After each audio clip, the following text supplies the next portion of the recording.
Recording is on.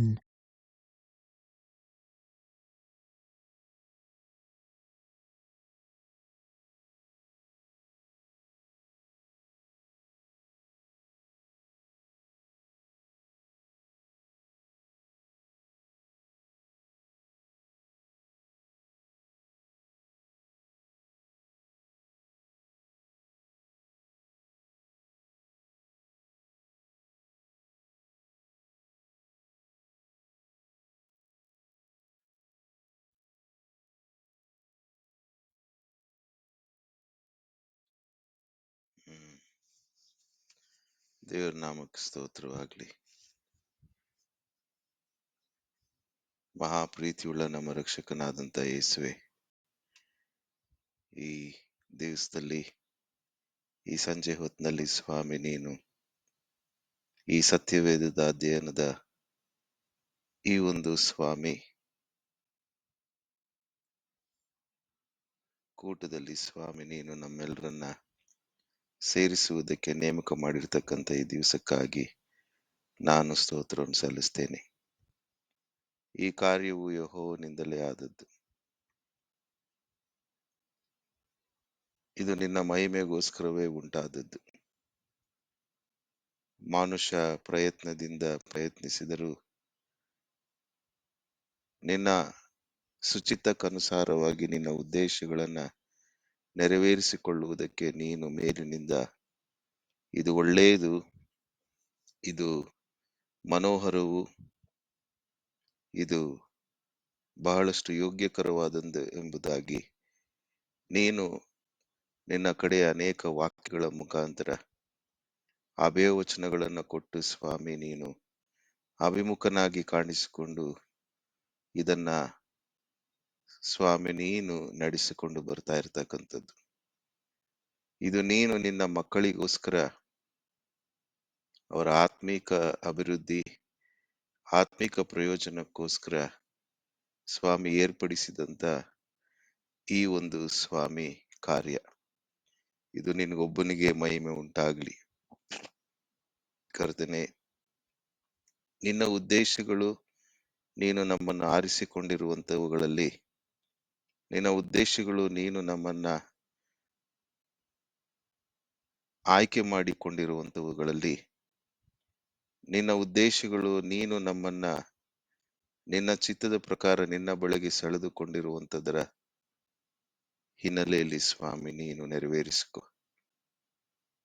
ಇದಕ್ಕೋಸ್ಕರ ಈ ಒಂದು ರೀತಿಯ ಶಿಷ್ಯತ್ವದಲ್ಲಿ ಬೆಳೆದು ನೀನು ನಮಗೆ ಕೊಟ್ಟಂತ ದರ್ಶನವನ್ನ ಕಾಪಾಡಿಕೊಳ್ಳುವಂಥದ್ರಲ್ಲಿ, ಆ ದರ್ಶನದಲ್ಲಿ ನಾವು ಬೇರೂರುವಂತೆ, ಆ ದರ್ಶನದಲ್ಲಿ ಇನ್ನಷ್ಟು ನಾವು ನೆಲೆಗೊಳ್ಳುವಂತೆ, ಆ ದರ್ಶನದಲ್ಲಿ ಇನ್ನಷ್ಟು ನಾವು ಸಜ್ಜುಗೊಳ್ಳುವಂತೆ, ಹಾಗೂ ಇತರರನ್ನು ನಮ್ಮ ಸಂಪರ್ಕ, ನಮ್ಮ ಒಡನಾಟಗಳಲ್ಲಿ, ನಮ್ಮ ಸ್ವಜನರಲ್ಲಿ, ನಮ್ಮ ರಕ್ತ ಸಂಬಂಧಿಕರಲ್ಲಿ, ನಮ್ಮ ಬಂಧು ಬಳಗದಲ್ಲಿ, ನಮ್ಮ ನೆಂಟರಿಷ್ಟರಲ್ಲಿ, ನಮ್ಮ ಹಿತೈಷಿ ಸ್ನೇಹಿತರುಗಳಲ್ಲಿ ಇದೇ ಸುವಾರ್ಥ ದರ್ಶನ, ಇಂಥ ಒಂದು ಪರಲೋಕ ರಾಜ್ಯವನ್ನ ಕಟ್ಟೋಣವಂತದ್ರಲ್ಲಿ ನೀನು ಸಜ್ಜುಗೊಳಿಸುವಂತೆ, ಇವುಗಳನ್ನ ಉಪಯೋಗಿಸಿಕೊಳ್ಳುವಂತೆ ಸ್ವಾಮಿ ಏರ್ಪಡಿಸಿದಂತ ಇವುಗಳನ್ನ ಸ್ವಾಮಿ ನಾವೆಲ್ಲರೂ ಕರ್ತನೆ ಇದನ್ನ ಸಂತೋಷದಿಂದ ಕರ್ತನೆ ಇವುಗಳಲ್ಲಿ ಭಾಗಿಯಾಗಿ ಪ್ರಯೋಜನಗಳನ್ನು ಹೊಂದಿಕೊಂಡು ಪರಲೋಕ ರಾಜ್ಯವನ್ನು ಕಟ್ಟುವುದರಲ್ಲಿ ಇನ್ನಷ್ಟು ಪ್ರವೀಣರಾಗಿ ಸನ್ನದ್ಧರಾಗುವುದಕ್ಕೆ ನಮ್ಮೆಲ್ಲರೂ ನಿನ್ನ ಆಶೀರ್ವದಿಸಿ ಪ್ರೇರೇಪಿಸು. ನಮ್ಮ ಪಾಪಗಳನ್ನು ಕ್ಷಮಿಸು, ನಮ್ಮ ಎಲ್ಲ ದ್ರೋಹಗಳನ್ನ ಸ್ವಾಮಿ ನೀನು ಅಳಿಸಿಬಿಡು. ಸೇರ್ಲಿಕ್ಕಿರ್ತಕ್ಕಂಥವರೆಲ್ಲರನ್ನ ನೆನಪು ಮಾಡ್ತೇನೆ. ಕಾರಣಾಂತರದಿಂದ ಸ್ವಾಮಿ ಸೇರ್ಲಿಕ್ಕಾಗದಿರ್ತಕ್ಕಂಥವರನ್ನು ನೆನಪು ಮಾಡ್ತೇನೆ ಸ್ವಾಮಿ. ಎಲ್ಲರನ್ನೂ ಸಮಾಧಾನದಲ್ಲಿ ನಡೆಸು. ಸಮಯವಿದ್ದು ಯಾಕೋ ಒಂದು ನಿರಾಸಕ್ತಿಯಿಂದ, ಪ್ರೇರೇಪಣೆ ಇಲ್ಲದೆ, ಯಾವ ಒಂದು ಭಾವನೆಯೂ ಇಲ್ಲದೆ ಇರ್ತಕ್ಕಂಥವರನ್ನ ನೀನ್ ಪ್ರೇರೇಪಿಸಿ ಅವರಲ್ಲಿ ಪ್ರೀತಿಯನ್ನ ಹುಟ್ಟಿಸಿ ಸ್ವಾಮಿ ಕರ್ತನೆ ಉಪಯೋಗಿಸಿಕೊಳ್ಳುವಂತೆ ನೀನು ಅವರೆಲ್ಲರಲ್ಲಿ ನೀನು ಕಾರ್ಯ ಮಾಡಬೇಕೆಂಬುದಾಗಿ ಪ್ರಾರ್ಥಿಸ್ತೇನೆ. ಕರ್ತನೆ, ಬೆಲೆಯು ಬಹಳ, ಕೆಲಸಗಾರರು ಬಹಳ ಕಡಿಮೆ, ಸ್ವಲ್ಪ. ಕರ್ತನೆ, ಬೆಳೆ ಬಹಳಷ್ಟು ಆಗಿರುವುದರಿಂದ ಆ ಕೆಲಸಗಾರರಲ್ಲಿ ನಮ್ಮೆಲ್ಲರನ್ನ ನೀನು ಕರ್ತನೆ ಸಜ್ಜುಗೊಳಿಸುವುದರಲ್ಲಿ, ನಮ್ಮನ್ನ ಸಿದ್ಧಪಡಿಸುವಂತದ್ರಲ್ಲಿ ಕರ್ತನೆ ನಾವು ಮುಂದೆ ಒಂದು ಪ್ರತಿಷ್ಠೆ ಹೆಜ್ಜೆಗಳನ್ನು ಹಾಕಿ ಪರಲೋಕದಲ್ಲಿ ಗಂಟುಗಳನ್ನ ಮಾಡಿಟ್ಟುಕೊಳ್ಳುವಂತ ರೀತಿಯಲ್ಲಿ ನಮ್ಮೆಲ್ಲರನ್ನು ನೀನು ಸಿದ್ಧಪಡಿಸಬೇಕೆಂಬುದಾಗಿ ಪ್ರಾರ್ಥಿಸ್ತೇನೆ. ನಮ್ಮ ಮೇಲಿನ ದಯೆ ಇರಲಿ, ನಮ್ಮ ಮೇಲೆ ನಿನ್ನ ಕರುಣೆ, ಕಟಾಕ್ಷಗಳು, ಸಮಾಧಾನಗಳು ಸ್ವಾಮಿ ಇರಲಿ. ಕರ್ತನೆ, ಇದು ಸುಮಾರು ಕರ್ತನೆ 1 ತಿಂಗಳಿಂದ ಪ್ರಾರಂಭ ಆದಂಥದ್ದು ಇಲ್ಲಿವರೆಗೂ ನಡ್ಸ್ಕೊಂಡು ಬರ್ತಾ ಇದ್ದಿ, ಮುಂದೆಯೂ ನೀನು ನಡ್ಸ್ಕೊಂಡು ಹೋಗ್ತಿ ಅನ್ನುವಂತ ನಂಬಿಕೆ, ಭರವಸೆ. ಕರ್ತನೆ, ನನ್ನನ್ನ ಸ್ವಾಮಿ ಯಾವ ಉದ್ದೇಶಕ್ಕೋಸ್ಕರ ಸ್ವಾಮಿ ನೀನು ನನ್ನನ್ನ ಆರಿಸಿ ತೆಗೆದುಕೊಂಡಿದ್ಯೋ, ಯಾವ ಉದ್ದೇಶಕ್ಕೋಸ್ಕರ ನೀನು ನನ್ನನ್ನ ಇಂಥ ಒಂದು ಶಿಷ್ಯತ್ವದ ಸೇವೆಗೆ ನನ್ನನ್ನ ನೀನು ಆರಿಸಿಕೊಂಡಿದೆಯೋ ಅದನ್ನ ನೀನು ನೆರವೇರಿಸಿಕೊ ಕರ್ತನೆ, ನೆರವೇರಿಸಿಕೊ. ನಿನ್ನ ಹೃದಯದ ಆಶೆಗಳಿಗೆ, ನಿನ್ನ ಹೃದಯದ ಬಯಕೆಗೆ ಸ್ವಾಮಿ ನಾನು ಯಾವಾಗ್ಲೂ ಕರ್ತನೆ ಬೆಸುಗೆಯಾಗಿ ಕಸಿ ಮಾಡಿಕೊಂಡು ಅದಕ್ಕೆ ಸ್ಪಂದಿಸುತ್ತಾ ನೀನು ದಯಪಾಲಿಸಿ ಕೊಡುವಂತ ನಿನ್ನ ಮಕ್ಕಳಿಗೆ ಆ ಜೀವನವನ್ನ ದಯಪಾಲಿಸಿ ಕೊಡುತ್ತಾ ಹೋಗುವಂತದ್ರಲ್ಲಿ ನನ್ನನ್ನ ಇನ್ನಷ್ಟು ಸ್ವಾಮಿ ನೀನು ರೂಪಿಸಿ ನಿನ್ನ ಸಾರೂಪ್ಯಕ್ಕೆ ನನ್ನನ್ನು ಸ್ವಾಮಿ ತರಬೇಕೆಂಬುದಾಗಿ ಪ್ರಾರ್ಥಿಸ್ತೇನೆ. ಕರ್ತನೆ, ನೀನು ಯೋಹಾನ್ ಬರೆದ ಸುವಾರ್ತೆಯಲ್ಲಿ ಹೇಳಿರುವ ಪ್ರಕಾರ ನೀನು ನನಗೆ ಕೊಟ್ಟಿರ್ತಕ್ಕಂಥವರನ್ನ ಈಗ ಅವರನ್ನ ನಡೆಸಿದ್ದೇನೆ, ಈಗ ನೀನು ನನ್ನನ್ನು ಮಹಿಮೆ ಪಡಿಸುವ ಕಾಲ ಬಂದಿದೆ ಎಂಬುದಾಗಿ ನೀನು ಶರೀರಧಾರಿಯಾಗಿದ್ದಾಗ ಪ್ರಾರ್ಥಿಸಿದ ಪ್ರಾರ್ಥನೆಯ ನೀನು ನಮಗೆ ನಮ್ಮ ವಶಕ್ಕೆ ಯಾರ್ಯಾರನ್ನ ಕೊಡ್ತೀಯ ಅವರನ್ನ ಆ ನಿರ್ದಿಷ್ಟ ಕಾಲದಲ್ಲಿ, ನಿರ್ದಿಷ್ಟ ವಿಷಯಗಳಲ್ಲಿ, ನಿರ್ದಿಷ್ಟ ಗುರಿಯೊಂದಿಗೆ, ಧ್ಯೇಯೋದ್ದೇಶಗಳೊಂದಿಗೆ ಕರ್ತನೆ ಅವರನ್ನ ಸಜ್ಜುಗೊಳಿಸುವಂತದ್ರಲ್ಲಿ, ಶಿಷ್ಯತ್ವದಲ್ಲಿ ಸಿದ್ಧಪಡಿಸುವಂತದ್ರಲ್ಲಿ, ನಿನ್ನನ್ನು ಮಹಿಮೆ ಪಡಿಸುವಂತ ರೀತಿಯಲ್ಲಿ ಅವರ ಜೀವನಗಳನ್ನ ರೂಪಾಂತರ ಪಡಿಸುವಂತದ್ರಲ್ಲಿ ನೀನು ನಡೆಸಬೇಕೆಂಬುದಾಗಿ ಪ್ರಾರ್ಥಿಸ್ತೇನೆ. ಕರ್ತನೆ, ಬಲಪಡಿಸಿ ನಡೆಸು. ಕರ್ತನೆ, ಇಡೀ ನೆಲಮಂಗಲ ಟೀಮ್ ಅನ್ನು ನೆನಪು ಮಾಡ್ತೇನೆ. ನಾಳೆ ಬರ್ಲಿಕ್ಕಿರ್ತಕ್ಕಂಥ ಎಲ್ಲಾ ಸಭೆ ಮಕ್ಕಳನ್ನ ಆಶೀರ್ವದಿಸು. ಕರ್ತನೆ, 8ನೇ ತಾರೀಕು ಇರ್ತಕ್ಕಂಥ ಶಿಷ್ಯತ್ವದ ಕೂಟವನ್ನ ನೆನಪು ಮಾಡ್ತೇನೆ. ಅನೇಕರಿಗೆ ಸ್ವಾಮಿ ಕರ್ತನೆ ಆಶೆ ಇದೆ, ಆದ್ರೆ ರಜೆಗಳು ಸಿಗದೇ ಇರುವಂತ ಕಾರಣದಲ್ಲಿ ಅವರು ಒದ್ದಾಡುತ್ತಾ ಇರುವಾಗ ಸ್ವಾಮಿ ನೀನು ಅಂತವರಿಗೆ ರಜೆಗಳು ಸಿಗುವ ಹಾಗೆ ನೀನು ಮಾರ್ಗ ಮಾಡಿಕೊಟ್ಟು ನಡೆಸು. ಕರ್ತನೆ, ಅನೇಕರು ಆ ಒಂದು ಶಿಷ್ಯತ್ವದ ಆ ಕೂಟದಲ್ಲಿ ಸ್ವಾಮಿ ನಿನ್ನ ದರ್ಶನವನ್ನ ಮತ್ತೊಮ್ಮೆ ಕೇಳಿಸಿಕೊಂಡು ಆ ದರ್ಶನದಲ್ಲಿ ತಮ್ಮನ್ನು ತಾವು ಸಜ್ಜುಗೊಳಿಸಿಕೊಳ್ಳುವಂತದ್ರಲ್ಲಿ, ಸಿದ್ಧರಾಗುವಂತದ್ರಲ್ಲಿ ಕರ್ತನೆ ಅವರು ಸ್ವಾಮಿ ಮನಸ್ಸು ಮಾಡಿ ಮುಂದೆ ಬರುವಂತೆ ಅವರನ್ನು ಆಶೀರ್ವದಿಸು. ಕರ್ತನೆ, ಕೋಲಾರ ಟೀಮ್ ಅನ್ನು ನೆನಪು ಮಾಡ್ತೇನೆ, ಯಲಹಂಕ ಟೀಮ್ ಅನ್ನು ನೆನಪು ಮಾಡ್ತೇನೆ, ಯಾದಗಿರಿ ಟೀಮ್ ಅನ್ನು ನೆನಪು ಮಾಡ್ತೇನೆ. ಹೀಗೆ ಅನೇಕರು ಸೇರುವಂತವರೆಲ್ಲರನ್ನ ನೆನಪು ಮಾಡ್ತೇನೆ. ಎಲ್ಲರನ್ನ ಆಶೀರ್ವದಿಸು, ಬಲಪಡಿಸು. ನಿನ್ನ ನಾಮವು ಒಂದೇ ಮಹಿಮೆಗೆ ಸ್ವಾಮಿ ಸರ್ವದಾ ಯೋಗ್ಯವಾಗಿ ಕಾಣಿಸಲ್ಪಡ್ಲಿ. ಸೇರಿರ್ತಕ್ಕಂಥ ಶೇಖರನ್ನ, ಸೇರಿರ್ತಕ್ಕಂಥ ಸಂಗೀತವನ್ನ ನೆನಪು ಮಾಡ್ತೇವೆ. ಇನ್ನು ಎಲ್ಲರನ್ನು ಹೆಸರಾಗಿ ಹಿಡಿದು ನೆನಪು ಮಾಡ್ತೇನೆ ಸ್ವಾಮಿ. ಎಲ್ಲರನ್ನ ಆಶೀರ್ವದಿಸಿ ನಡೆಸು. ಇವತ್ತಿನ ನಾವು ಪ್ರಾರಂಭಿಸುವಂತೆ ಸ್ವಾಮಿ ನೀ ನಮ್ಮನ್ನು ನಡೆಸುವಂತೆ ನೀನೊಬ್ಬನೇ ಎಲ್ಲಾ ವಿಷಯಗಳಲ್ಲಿ ಮಹಿಮೆ ಹೊಂದಬೇಕೆಂಬುದಾಗಿ ಅಲ್ಲಿ ಬೇಡಿ ಹೊಂದ್ಕೊಳ್ತೇವೆ ತಂದೆ. ಆಮೇನ್, ಆಮೇನ್. Thank you. ನಮಸ್ಕಾರ ಶೇಖರ್, ಸಂಗೀತಮ್ಮ, ಕಿರಣ್, ರೆಡ್ಡಣ್ಣ. ನಮಸ್ತೆ ರೆಡ್ಡಣ್ಣ. ನಮಸ್ತೆ ಅಂಕಲ್. ಅವ್ರೆ ನಮಸ್ತೆ ಅಮ್ಮ. ಹುಷಾರ್ ರೆಡ್ಡಣ್ಣ, ಹುಷಾರಪ್ಪ. ಇವತ್ತು ಶನಿವಾರ. ಎಲ್ರು ಹೇಗಿದ್ದೀರಾ? ಚೆನ್ನಾಗಿದ್ದೀರಾ? ಹಾ, ಚೆನ್ನಾಗಿದೆ ಅಂಕಲ್. ದೇವರ ಕೃಪೆ ಪ್ರಾರ್ಥನೆ ಚೆನ್ನಾಗಿದೆ. ವೆರಿ ಗುಡ್ ಅಪ್ಪ, ವೆರಿ ಗುಡ್. ದೇವರ ಕೃಪೆ ಒಂದು ಇಲ್ಲ ಅಂದ್ರೆ ನಾವು ಮಣ್ಣಿಗೆ ಮಣ್ಣು, ಧೂಳಿಗೆ ಧೂಳು, ಬೂದಿಗೆ ಬೂದಿಯಾಗಿ ಹೋಗ್ತೇವೆ. ದೇವರ ಕೃಪೆ ನಮ್ಮನ್ನ ನಡೆಸುವಂಥದ್ದು, ದೇವರ ಕೃಪೆ ನಮ್ಮನ್ನ ಕಾಪಾಡುವಂಥದ್ದು, ದೇವರ ಕೃಪೆ ನಮ್ಮನ್ನ ಪರಿಪಾಲಿಸುವಂಥದ್ದು.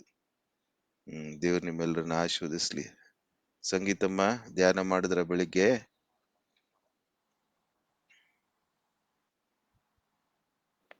ಅಂಕಲ್ ಬೆಳಿಗ್ಗೆ ಧ್ಯಾನ ಮಾಡಿದ್ರ? ಕ್ವೈಟ್ ಟೈಮ್ ಮಾಡಿದ್ರ? ಇಲ್ಲ ಅಂಕಲ್, ಇವತ್ತು ಮಾಡಕ್ಕಾಗಿಲ್ಲ. ಅದೇ ನೀವು ಯೋಹಾನ 4ನೇ ಅಧ್ಯಾಯ ಅದನ್ನೇ ಧ್ಯಾನ ಮಾಡಿ ಪ್ರಾರ್ಥನೆ ಮಾಡಿದೆ. Very good, very good. ದೇವ್ರು ನಿಮ್ಮನ್ನ ಆಶೀರ್ವದಿಸ್ಲಿ. ಮುತ್ತುಕುಮಾರ್ ಚೆನ್ನಾಗಿದ್ದಾರಾ? ಚೆನ್ನಾಗಿದ್ದಾರೆ ಅಂಕಲ್. ಸಂತೋಷ ಅಮ್ಮ. ಕೆಲಸ ಎಲ್ಲ ಹೇಗಿದೆ? It's going good uncle. Very good, very good. Shekhar ಹೇಗಿದ್ದೀರಾ? ನೀವು ಮನೆ ಸೇರಿದ್ರಾ ಇನ್ನು ಗಾಡಿ ಓಡಿಸ್ತಾ ಇದ್ದೀರಾ? ದೇವ್ರು ನಿಮ್ಮನ್ನ ಆಶೀರ್ವಿಸ್ಲಿ. ರೆಡ್ ಅಣ್ಣ ಗಾಡಿ ಓಡಿಸ್ತಾ ಇದ್ದಾರೆ, ಅವ್ರನ್ನ ದೇವ್ರ ಸಮಾಧಾನದಲ್ಲಿ ನಡೆಸ್ಲಿ. ಕಿರಣ್ ಹೇಗಿದ್ದೀರಾ? ಹೇಗಿದೆ ಕೆಲಸ? ದೇವ್ರ ಕೃಪೆ ಚೆನ್ನಾಗಿ ಧ್ಯಾನ ನಡೀತಾ ಇದೆ. ಕ್ವೈಟ್ ಟೈಮ್ ಮಾಡಿದ್ರ ಇವತ್ತು? ಮಾಡಿದೆ ಅಂಕಲ್. ಎಷ್ಟನೇ ಅಧ್ಯಾಯ ಮಾಡಿದ್ರಪ್ಪ? ಯೋಹಾನ 15 ಅಂಕಲ್, 1 ರಿಂದ 17 ವೆರಿ ಗುಡ್. ಮಕ್ಕಳು, ಅಪ್ಪ ಅಮ್ಮ, ಪತ್ನಿ ಎಲ್ಲ ಚೆನ್ನಾಗಿದ್ದಾರಾ? ಚೆನ್ನಾಗಿದ್ದಾರೆ ಅಂಕಲ್. ದೇವ್ರು ನಿಮ್ಮನ್ನ ಆಶೀರ್ವಿಸ್ಲಿ. ನಮಸ್ಕಾರ ಪ್ರಕಾಶಣ್ಣ. ಥ್ಯಾಂಕ್ಸ್ ರೀ. ದೇವ್ರು ನಿಮ್ಮನ್ನ ಆಶೀರ್ವದಿಸ್ಲಿ. ದೇವ್ರು ನಿಮ್ಮನ್ನ. ಅಣ್ಣ ನಮಸ್ಕಾರ. ನಮಸ್ತೆ ಸುಜಾತಕ್ಕ. Praise the lord. ನಮಸ್ತೆ. ಹೇಗಿದ್ದೀರಾ? ದೇವ್ರ ಕೃಪೆ, ನಿಮ್ಮೆಲ್ಲರೂ ಪ್ರಾರ್ಥನೆ ಚೆನ್ನಾಗಿದ್ದೀವಿ. Very happy hear your voice. ಅಪ್ಪ ಚೆನ್ನಾಗಿದ್ದಾರಾ? ಚೆನ್ನಾಗಿದ್ದೀವಣ್ಣ, ಇದೀವಿ, ಜೊತೆನಲ್ಲೇ ಇದೀವಿ. ನಮಸ್ತೆ uncle. God bless you uncle. ನಮಸ್ತೆ. ಥ್ಯಾಂಕ್ಸ್ ಅಕ್ಕ.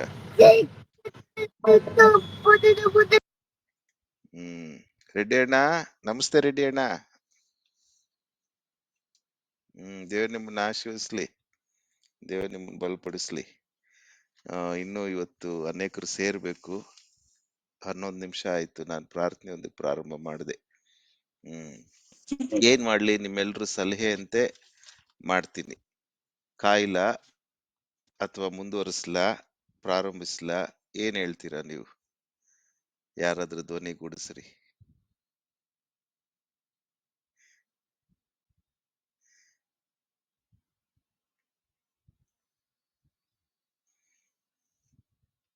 ನಾನು ಇನ್ನೊಂದು 2 ನಿಮಿಷ ನೋಡೋಣ. ಓಕೆಪ್ಪ. Okay okay. ಕಿರಣ್, ನಿಮ್ ಅಣ್ಣ ಧ್ಯಾನವನ್ನ ಸ್ಟೂಡೆಂಟ್ಸ್ ಹಂಚ್ಕೊಳ್ರಿ. ಜಾಯಿನ್ ಆಗ್ಬೋದು ಇವಾಗ. ಅಕ್ಕ. ಲಿಂಕ್ ಕಳ್ಸಿದೀವಿ, ಮೋಸ್ಟ್ಲಿ ಇವಾಗ ಜಾಯಿನ್ ಆಗ್ಬೋದು. ಓಕೆ 5 ನಿಮಿಷ ಕಾಯ್ದ್ರೆ. ಓಕೆ ಅಕ್ಕ, ವಿಲ್ ವೇಟ್. ಥ್ಯಾಂಕ್ಸ್ ಅಕ್ಕ. ಕಿರಣ್. Okay uncle. ನಿಮ್ಮ ಧ್ಯಾನವನ್ನ ಹಂಚ್ಕೊಳ್ಳಕ್ ಆಗುತ್ತಪ್ಪ? ನಮಸ್ಕಾರ ಆಗುತ್ತೆ ಅಂಕಲ್. ನಿಮ್ಮಮ್ಮ. ನಮಸ್ತೆ. God bless you. ಇದರ ಉದಯ್ ಚಾಂದಿನಿ ಅನ್ಮ್ಯೂಟ್ ಮಾಡ್ಕೊಬೇಕು. ಅನ್ಮ್ಯೂಟ್ ಮಾಡ್ಕೊಬೇಕು. ಇರ್ಲಿ, ನೀವು ಮಾತಾಡೋದ್ ಕೇಳಿಸ್ತಾ ಬಂದಿಲ್ಲ ಇನ್ನ. ದೇವ್ರು ನಿಮ್ಮನ್ನ ಆಶೀರ್ವದಿಸ್ಲಿ. ಸಂತೋಷ ಅಮ್ಮ, ಸಂತೋಷ. Thank you. ನಮಸ್ಕಾರ ಹರೀಶ್, ಹೇಗಿದ್ದೀರಪ್ಪ?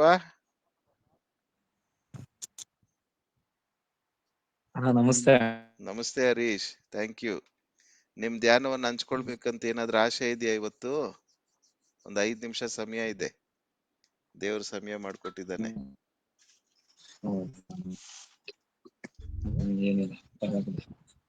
Okay uncle. ನಾನೇ ಅಂಕಲ್. ಓಪ. ನಮಸ್ಕಾರ ಅಮ್ಮ ಮೇರಿ ಅಮ್ಮ, ಪೂರ್ಣಿಮಮ್ಮ. ದೇವ್ರು ನಿಮ್ಮನ್ನ ಆಶೀರ್ವದಿಸ್ಲಿ. Thank you for joining. Kiran, ನಿಮ್ ಧ್ಯಾನವನ್ನ ಹಂಚ್ಕೊಳ್ರಿ. ದೇವ್ರು ಏನ್ ಮಾತನಾಡ್ದ ಇವತ್ತು?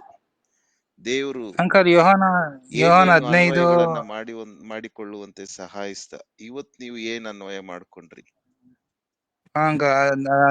ಯೋಹಾನ 15:5 ಹೇಳುವ ಪ್ರಕಾರ, ನಾವು ನಾನು ದ್ರಾಕ್ಷಿ ಬಳ್ಳಿ, ನೀವು ಕೊಂಬೆಗಳು. ಒಬ್ಬನು ನನ್ನಲ್ಲಿಯೂ ನಾನು ಅವನಲ್ಲಿಯೂ ನೆಲೆಗೊಂಡಿದ್ದರೆ ಅವನೇ ಬಹಳ ಫಲ ಕೊಡುವನು. ನೀವು ನನ್ನನ್ನು ಬಿಟ್ಟು ಏನು ಮಾಡಲಾರಿರಿ ಅಂದಾಗ ನನಗೆ ಅನ್ವಯ ಆಗಿದ್ದ ಅಂಕಲ್. ಆದಾಮ ಪಾಪ ಮಾಡ್ತಾನೆ. ಆದಾಮ ಇಬ್ರು, ಒಬ್ಬ ಆದಾಮ, ಎರಡನೇ ಆದಾಮ ಅಂತ ಏನ್ ದೇವರು ವಾಕ್ಯದಲ್ಲಿ ಹೇಳುವಾಗ, ಮೊದಲನೇ ಆದಾಮ ದೇವರ ಆಜ್ಞೆಯನ್ನ ಮೀರ್ತಾನೆ. ದೇವರು ಅವನು ಪಾಪ ಮಾಡಬಾರ್ದು ಅಂತ ಹೇಳಿದಾಗ ಕೂಡ ಅವನು ಸೈತಾನನ ಮಾತಿಗೆ ಅವಿಧೇಯನಾಗಿ ಲೋಕದ ಆಸೆ ಬೀಳ್ತಾನೆ, ವೈಭವಕ್ಕೆ ಬಿದ್ದು ಹೋಗ್ತಾನೆ. ಆದ್ರೆ ಅವನು ದೇವರ ಒಂದು ಇದು ಫ್ರೆಂಡ್ಶಿಪ್ ಏನಿತ್ತು ಅದನ್ನ ಬಿಟ್ಬಿಡ್ತಾನೆ. ಅದೇ ಎರಡನೇ ಆದಾಮ ನೋಡಿದಾಗ, ಯೇಸು ಕ್ರಿಸ್ತನು ಸೈತಾನ ಟೆಂಪ್ಟೇಷನ್ ಬಂದಾಗ ಆತನು ಬಿಡ್ಲಿಲ್ಲ, ತಂದೆಯನ್ನು ಬಿಡ್ಲಿಲ್ಲ. ತಂದೆಯನ್ನು ಬಿಡದೆ ಆತನ ಜೊತೆಯಲ್ಲೇ ದ್ರಾಕ್ಷಿ ಬಳ್ಳಿ ಹೆಂಗೆ ಒಟ್ಟಾಗಿ ಫಲ ಕೊಡ್ತೀವೋ, ದ್ರಾಕ್ಷಿ ಬಳ್ಳಿ ಹ್ಮ್ ದ್ರಾಕ್ಷಿ ಬಳ್ಳಿ ದ್ರಾಕ್ಷಿ ಜೊತೆ ಬಳ್ಳಿ ಹೇಗೆ ಜೋಡಣೆ ಆಗಿರ್ತದೋ ಹಂಗೆ ಯೇಸು ಕ್ರಿಸ್ತನು ಕೂಡ ತಂದೆ ಒಟ್ಟಿಗೆ ಜೋಡಣೆ ಆಗಿದ್ದರಿಂದ ಎಲ್ಲಾ ಶೋಧನೆಗಳನ್ನು ಜಯಿಸಿ ಶರೀರದಲ್ಲಿ ಎಲ್ಲ ಒಂದು ಕಾಮ ಕ್ರೋಧ ಮದ ಮತ್ಸರಗಳನ್ನೆಲ್ಲ ಅಡಗಿಸ್ಬಿಡ್ತಾನೆ. ಆ ತಂದೆಗೆ ವಿಧೇಯನಾಗ್ತಾನೆ, ತಂದೆಯನ್ನ ಮಹಿಮೆ ಪಡಿಸ್ತಾನೆ. ಹ್ಮ್ ಆದ್ರೆ ಆದಾಮನು ದೇವರಿಗೆ ಅವಿಧೇಯನಾಗಿ ದೇವರನ್ನ ಮಹಿಮೆ ಪಡಿಸ್ಲಿಲ್ಲ. ಸೈತಾನನಿಗೆ ಜಯ ಆಗ್ತದೆ. Thank you. ಇದು ಅನ್ವಯ ಅನ್ವಯ ಅನ್ವಯ ನಾವು ಎಲ್ಲವನ್ನು ನಾವು ಈ ದೇವರಿಗೆ ವಾಕ್ಯವನ್ನ ಹೆಂಗ್ ವಿಧೇಯರಾಗಬೇಕು. ಓದ್ಬೋದು? ಈ ವಾಕ್ಯವನ್ನ ಶಿಷ್ಯತ್ವದಲ್ಲಿ ವಾಕ್ಯವನ್ನ ಓದುವುದು ಹೇಗೆ ಅಂತ ನಾವು ಕಲ್ತಿದ್ದೀವಿ. ವಾಕ್ಯವನ್ನ ಓದುವುದು ಹೇಗೆ? ಫಸ್ಟ್ ದೇವರ ಗುಣಲಕ್ಷಣ ಈ ವಾಕ್ಯ ಅಂದ್ರೆ ವಾಕ್ಯಗಳನ್ನ ಓದುವಾಗ ಅಲ್ಲಿ ನನ್ನನ್ನೇ ಹಾಕೊಂಡು ನಾನು ಓದುವಂಥದ್ದು, ಹೌದು ಹೌದು ಧಾರ್ಮಿಕವಾಗಿ ಓದುವಂಥದ್ದು ಒಂದು ರೀತಿ, ಆತ್ಮಿಕವಾಗಿ ಓದುವಂಥದ್ದು ಇನ್ನೊಂದು ರೀತಿ. ವಾಕ್ಯವನ್ನ ಆತ್ಮಿಕವಾಗಿ ಓದುವಾಗ ಅಲ್ಲಿ ಅನ್ವಯಗಳನ್ನ ಮಾಡಿಕೊಳ್ಳುವಂತ ಹಿನ್ನೆಲೆಯಲ್ಲಿ ಓದ್ಕೊಳ್ತೇವೆ. ಉದಾಹರಣೆಗೆ, ನೀವು ಆರಿಸಿಕೊಂಡಂತ ಒಂದು ವಾಕ್ಯ 5ನೇ ವಚನ, ನಾನು ದ್ರಾಕ್ಷೆ ಬಳ್ಳಿ. ಹೇಗ್ ಓದ್ಬೋದು? ಆತ್ಮಿಕವಾಗಿ ವಾಕ್ಯವನ್ನು ಓದುವಂಥದ್ದು. ಶಿಷ್ಯತ್ವದಲ್ಲಿ ತೊಡಗಿಸಿಕೊಂಡಿರ್ತಕ್ಕಂಥ ನಾವು ವಾಕ್ಯವನ್ನು ಓದುವಾಗ ಅನ್ವಯಗಳನ್ನ ನಾವು ಮಾಡಿಕೊಳ್ಳುವಾಗ ಓದುವಂತ ರೀತಿ. ನಾನು ಅನ್ನುವಂಥದ್ದು ಅಲ್ಲಿ ಯಾರು? ನಾನು ಅನ್ನುವಂಥದ್ದು ಯಾರು ಅಲ್ಲಿ? ಯೇಸು ಕ್ರಿಸ್ತನ. ಯೇಸು ಕ್ರಿಸ್ತನು. ಯೇಸು ಕ್ರಿಸ್ತನು ದ್ರಾಕ್ಷೆ ಬಳ್ಳಿ, ನೀವು ಕೊಂಬೆಗಳು ಅನ್ನುವಾಗ ನೀವು ಅನ್ನೋ ಜಾಗದಲ್ಲಿ ಹೇಗ್ ಓದಬೇಕು? ನಾವು ಅಂತ ಹಾಕೊಬೇಕು. ನಾನು ಅಂದ್ರೆ ಕಿರಣ್. ಯೇಸು ಕ್ರಿಸ್ತನು ದ್ರಾಕ್ಷೆ ಬಳ್ಳಿ, ಕಿರಣ್ ಕೊಂಬೆ. ಕಿರಣ್ ಯೇಸು ಕ್ರಿಸ್ತನಲ್ಲಿಯೂ ಅಲ್ವಾ? ಯೇಸು ಕ್ರಿಸ್ತನು ಕಿರಣ್ನಲ್ಲಿಯೂ ನೆಲೆಗೊಂಡಿದ್ದರೆ ಕಿರಣ್ ಬಹಳ ಫಲ ಕೊಡುವನು. ಕಿರಣ್ ಯೇಸು ಕ್ರಿಸ್ತನನ್ನು ಬಿಟ್ಟು ಏನೂ ಮಾಡಲಾರನು. ಇದು ಆತ್ಮೀಕತ್ವದಿಂದ, ಆತ್ಮೀಕ ದೃಷ್ಟಿಕೋನದಿಂದ ಓದುವಂತ ರೀತಿ ವಾಕ್ಯವನ್ನ. Where people read Bible spiritually, they are able to derive applications.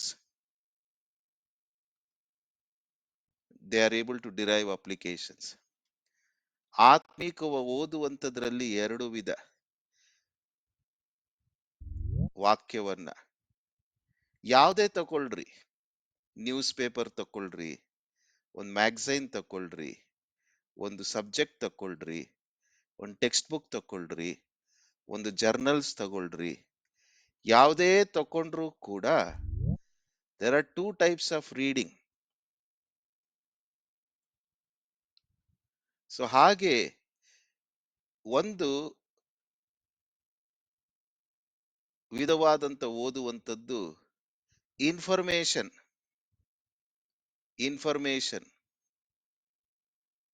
ಇನ್ನೊಂದು application. Information kind of reading, application kind of reading. ಯಾವಾಗ 2ನೇ ರೀತಿಯಲ್ಲಿ ಒಬ್ಬ ವ್ಯಕ್ತಿ ಓದ್ತಾನೋ, ಯಾವುದನ್ನೇ ಆಗ್ಲಿ, ಅವನಲ್ಲಿ ಓದಿದಂಥವುಗಳು ಅವನ ಜೀವಿತದಲ್ಲಿ ಪ್ರಭಾವ ಬೀರುತ್ತದೆ. ಓದಿದಂಥವುಗಳು ಅವನ ಜೀವನವನ್ನ ರೂಪಿಸ್ತದೆ. ಓದಿದಂಥವುಗಳು ಅವನ ಜೀವನವನ್ನ ನಿಯಂತ್ರಣಕ್ಕೆ ತೆಗೆದುಕೊಳ್ತದೆ. ಆಗ ಆ ವ್ಯಕ್ತಿಯಲ್ಲಿ ಬದಲಾವಣೆಯ ಒಂದು ರೂಪರೇಷೆಗಳನ್ನ ಕಾಣಲಿಕ್ಕೆ ಸಾಧ್ಯ. ಮೊದಲನೇ ಗುಂಪಿನಲ್ಲಿ ಓದುವಂತವರಲ್ಲಿ ಇವುಗಳು ಕಾಣಿಸುವುದಿಲ್ಲ. ಭಯಭಕ್ತಿ, ಘನವಾದಂತ ಭಕ್ತಿಯಿಂದ ಓದಿದ್ರು ಕೂಡ ನೆನ್ನೆ ಇದ್ದ ಹಾಗೆ ಜೀವನ ಇವತ್ತು ಇರ್ತದೆ, ಇವತ್ತಿದ್ದ ಹಾಗೆ ಜೀವನ ನಾಳೆನೂ ಇರ್ತದೆ, ನಾಳೆ ಇದ್ದ ಹಾಗೆ ಜೀವನ ನಾಳಿದ್ದು ಇರ್ತದೆ, ನಾಳಿದ್ದ ಹಾಗೆ ಜೀವನ ಆಚೆ ನಾಳಿದ್ದು ಇರ್ತದೆ. ಸೊ ಹಾಗಾಗಿ ಡಿಸೈಪಲ್ಶಿಪ್ ಟೈಪ್ ಆಫ್ ರೀಡಿಂಗ್, ನಾನು ಯೇಸು ಕ್ರಿಸ್ತನ ಶಿಷ್ಯನು ಎಂಬುದಾಗಿ ನೋಡುವಾಗ ಅದು ಸ್ಪಿರಿಚುವಲ್, ಆತ್ಮೀಕವಾಗಿ. ಅಂದ್ರೆ ಏನು? ಇದರಿಂದ ನನಗೆ ಇವತ್ತೇನು ಪ್ರಯೋಜನ, ಇದರಿಂದ ಇವತ್ತು ನಾನು ಏನು ಅನ್ವಯ ಮಾಡ್ಕೊಳ್ಬೋದು, ಇವತ್ತು ಇದರಿಂದ ನನಗೇನು ಜೀವನಕ್ಕೆ ಒಂದು ಉಪಯೋಗ, ನನ್ನ ಬೆಳವಣಿಗೆಗೆ. This will be the focus. ಆ ರೀತಿಯಲ್ಲಿ ನೀವು ವಾಕ್ಯಗಳನ್ನು ನಿಮ್ಮನ್ನೇ ಹಾಕಿಕೊಂಡು ಓದಬೇಕಲ್ಲಿ. ಆಗ ಅನ್ವಯಗಳು ಬಹಳಷ್ಟು ಸುಲಭವಾಗಿ ಬರುವಂತದ್ದಾಗಿದೆ. ದೇವರು ನಿಮ್ಮನ್ನ ಆಶೀರ್ವದಿಸ್ಲಿ, ದೇವರು ನಿಮ್ಮನ್ನ ಬಲಪಡಿಸ್ಲಿ. ನಾವು ಇವತ್ತು ಸಂಜೆ ನೀವೆಲ್ಲರೂ ಮುಂದಿನ ಆ ದಿವಸಗಳಲ್ಲಿ ಸರಿಯಾದ ಸಮಯಕ್ಕೆ ಜಾಯಿನ್ ಆದ್ರೆ ಬಹಳಷ್ಟು ಉತ್ತಮ. ಇಲ್ಲಾಂದ್ರೆ ಒಂದು 15-20 ನಿಮಿಷ ಹೊರಟೋಗ್ತದ್ರಿ. ನಾನು ಮುಕ್ಕಾಲು ಗಂಟೆಯಲ್ಲಿ ಏನ್ ಕವರ್ ಮಾಡಕ್ಕೂ ಆಗಲ್ಲ. ಇರ್ಲಿ, ಹೇಗೆ ಇದ್ರು ದೇವ್ರು ನಿಮ್ಮನ್ನ ಆಶೀರ್ವದಿಸ್ಲಿ, ದೇವ್ರು ನಿಮ್ಮನ್ನ ಬಲಪಡಿಸ್ಲಿ. ಯೋಹಾನ್ ಬರೆದ ಸುವಾರ್ತೆ 4ನೇ ಅಧ್ಯಾಯವನ್ನ ನಾವು ಕಳೆದ ದಿವಸಗಳಲ್ಲಿ ಧ್ಯಾನ ಮಾಡ್ಕೊಂಡು ಬಂದ್ವಿ.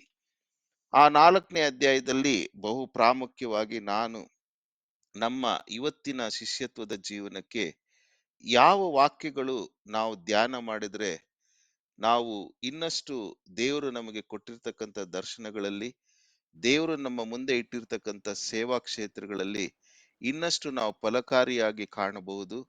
ನಮ್ಮ ಕುಟುಂಬಗಳಲ್ಲಿ, ನಮ್ಮ ಸ್ವಜನರಲ್ಲಿ, ನಮ್ಮ ರಕ್ತ ಸಂಬಂಧಿಕರಲ್ಲಿ ಸುವಾರ್ತೆಯನ್ನ ಬೇರೂರುವಂತೆ ಮಾಡಬಹುದು ಅನ್ನುವಂಥ ಹಿನ್ನೆಲೆಯಲ್ಲಿ 9ನೇ ವಚನವನ್ನ ನಾವು ಬಹಳಷ್ಟು ಧ್ಯಾನ ಮಾಡಿದೆವು. ಕಳೆದ ದಿವಸದಲ್ಲಿ ಬಹಳಷ್ಟು ಧ್ಯಾನ ಮಾಡಿದೆವು. ಇವತ್ತು 19 ಮತ್ತು 20ನೇ ವಚನವನ್ನ ಸ್ವಲ್ಪ ನಾವು ಧ್ಯಾನಿಸೋಣ. ಕಳೆದ ದಿವಸದಲ್ಲಿ ಸ್ವಲ್ಪ ಪುನರಾವರ್ತನೆ ನೋಡುವಾಗ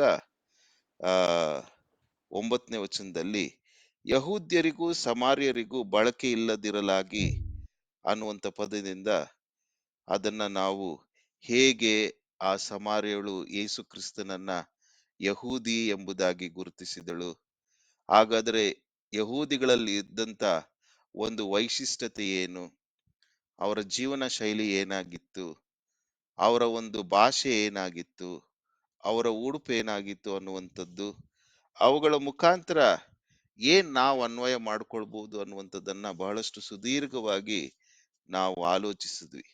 ಹಾಗೂ ಸಮಾರ್ಯ ಅನ್ನುವಾಗ ಏನೆಂಬುದಾಗಿ ನಾವು ಅರ್ಥ ಮಾಡ್ಕೊಂಡ್ರಿ. ಯಾರಿಗಾದ್ರೂ ಜ್ಞಾಪಕ ಇದೆಯಾ? ಸಮಾರ್ಯ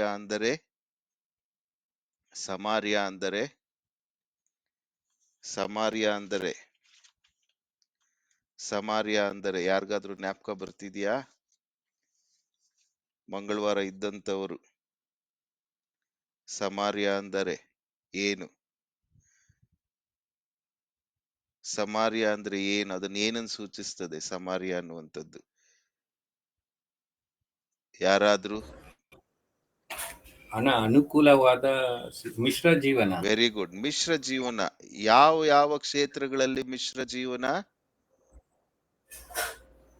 ಯಾವ ಯಾವ ಕ್ಷೇತ್ರಗಳಲ್ಲಿ ಮಿಶ್ರ ಜೀವನ? ಯಾವ ಯಾವ ಕ್ಷೇತ್ರಗಳಲ್ಲಿ ಮಿಶ್ರ ಜೀವನ? ಯಾವ ಯಾವ ಸತ್ಯದ ವಿಷಯದಲ್ಲಿ ಮಿಶ್ರ ಜೀವನ, ಗುಣದ ವಿಷಯದಲ್ಲಿ ಮಿಶ್ರ ಜೀವನ, ಹಾಗೂ ಅವರ ಜೀವನ ಶೈಲಿಯಲ್ಲಿ ಮಿಶ್ರ ಜೀವನ. Their entire life is full of compromises. Their entire life is full of mixed things. ಎಲ್ಲ ಮಿಶ್ರಿತನೇ. ಅನುಕೂಲ ಸಿದ್ಧಾಂತ ಎಲ್ಲ ಮಿಶ್ರ, ಅನುಕೂಲವಾದ ಸಿದ್ಧಾಂತ ಎಲ್ಲನೂ ಮಿಶ್ರ. ಇಂಥವರನ್ನ ಸಮಾರ್ಯದವರು. ಆದ್ರೆ ಇವರು ಯಹೂದಿಗಳೇ.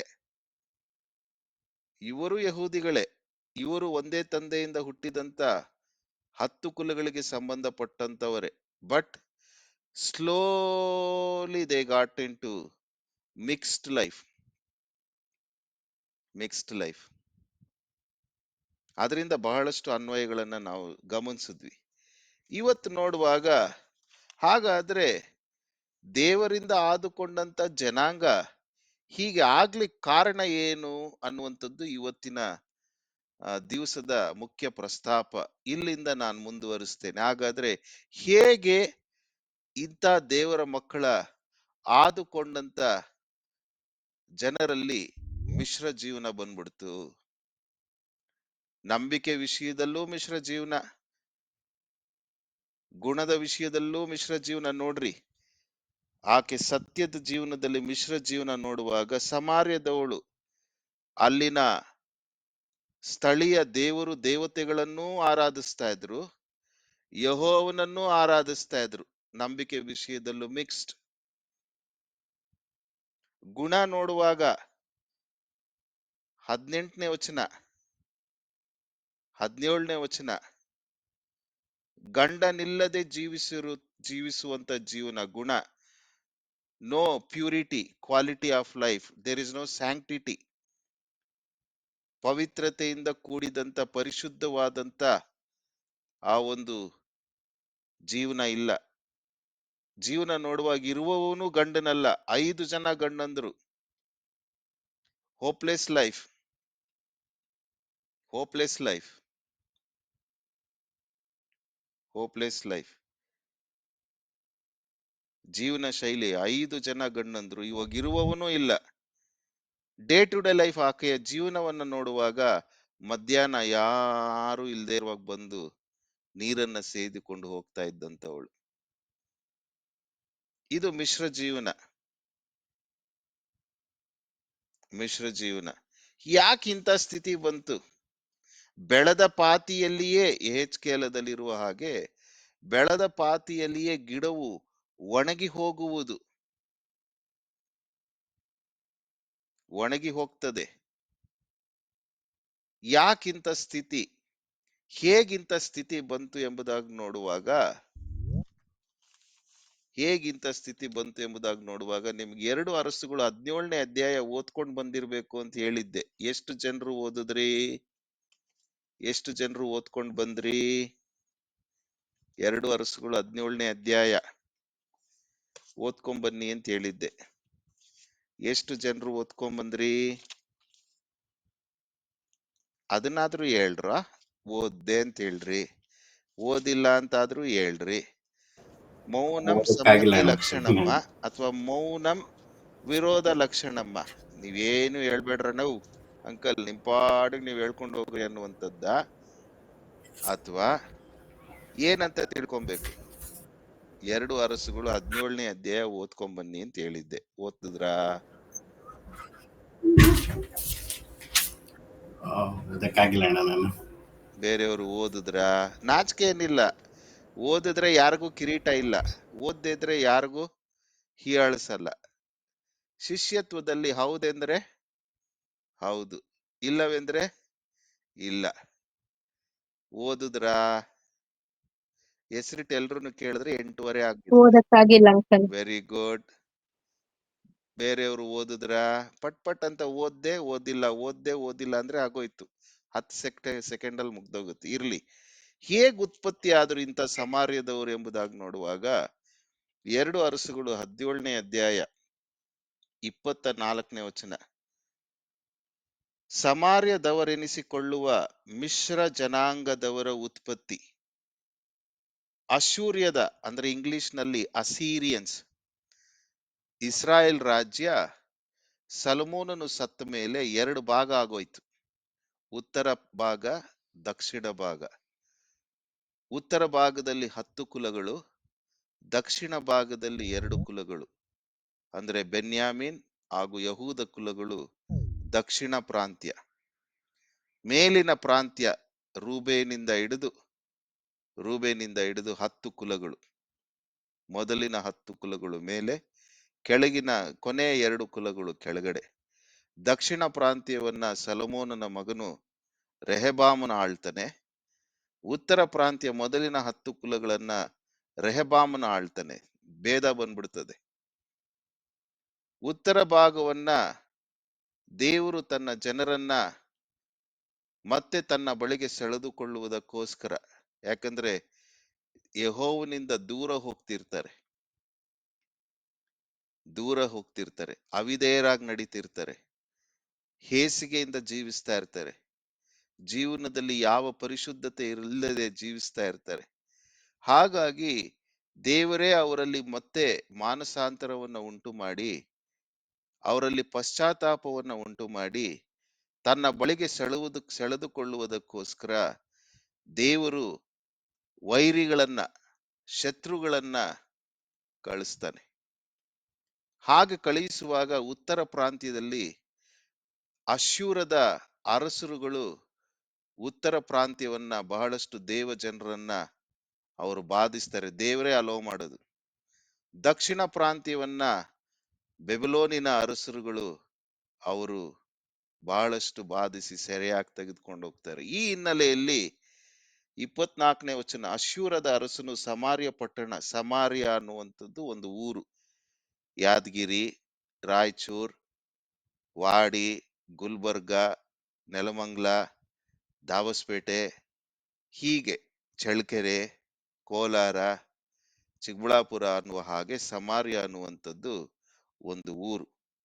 ಸುತ್ತಮುತ್ತಲು ಇದ್ದಂತಹ ಪಟ್ಟಣಗಳಲ್ಲಿ ವಾಸವಾಗಿದ್ದ ಇಸ್ರಾಯೇಲ್ಯರನ್ನು ಸೆರೆಯಾಗಿ ಒಯ್ದ ನಂತರ ಅವರಿಗೆ ಬದಲಾಗಿ ಆ ಪಟ್ಟಣಗಳಿಗೆ ಬಾಬೆಲ್, ಕೂತ, ಅವ್ವ, ಹಮಾತ್, ಸೆಫರ್ವಯಿಮ್ ಎಂಬ ಊರುಗಳವರನ್ನ ಕಳುಹಿಸಿದನು. ಇಸ್ರಾಯೇಲ್ರನ್ನ ಸೆರೆಯಾಗಿ ಹಿಡ್ಕೊಂಡ ಮೇಲೆ ಆ ಊರುಗಳಿಗೆ ಬೇರೆ ಊರುಗಳವರ ನಿವಾಸಿಗಳನ್ನ ಕಳಿಸ್ತಾನೆ ಅಶ್ಶೂರದ ಅರಸನು. ಅವರು ಸಮಾರ್ಯ ದೇಶವನ್ನ ಸ್ವತಂತ್ರಿಸಿಕೊಂಡು ಅದರ ಪಟ್ಟಣಗಳಲ್ಲಿ ವಾಸಿಸಿದರು. ಅವರಿಗೆ ಆರಂಭದಲ್ಲಿ ಯೆಹೋವನ ಭಯಭಕ್ತಿ ಇರಲಿಲ್ಲವಾದ್ದರಿಂದ ಇಲ್ಲಿಂದ ನೀವು ಓದ್ಕೊಂಡು ಹೋಗ್ಬೇಕ್ರಿ, ಇದನ್ನೇ ನೀವು ಓದ್ಕೊಂಡ್ ಬನ್ನಿ ಅಂತ ಹೇಳಿದ್ವಿ 41ನೇ ವಚನದವರೆಗೂ. ಸೊ ಹೀಗೆ ಅವರು ಉತ್ಪತ್ತಿ ಆದಂತದ್ದು. ಸೆರೆಗೆ ಒಯ್ದ ನಂತರ ಬೇರೆ ಊರುಗಳ ನಿವಾಸಿಗಳು ಇಸ್ರಾಯೇಲ್ರೊಟ್ಟಿಗೆ ಜೀವಿಸುವುದಕ್ಕೆ ಅಶ್ಶೂರದ ಅರಸನ್ ಕಳಿಸ್ತಾನೆ. They got mixed up. ಹೀಗೆ ಅವರು ಉತ್ಪತ್ತಿ ಆದಂತದ್ದು. ಹೀಗೆ ಅವರು ಉತ್ಪತ್ತಿಯಾದಂಥದ್ದು.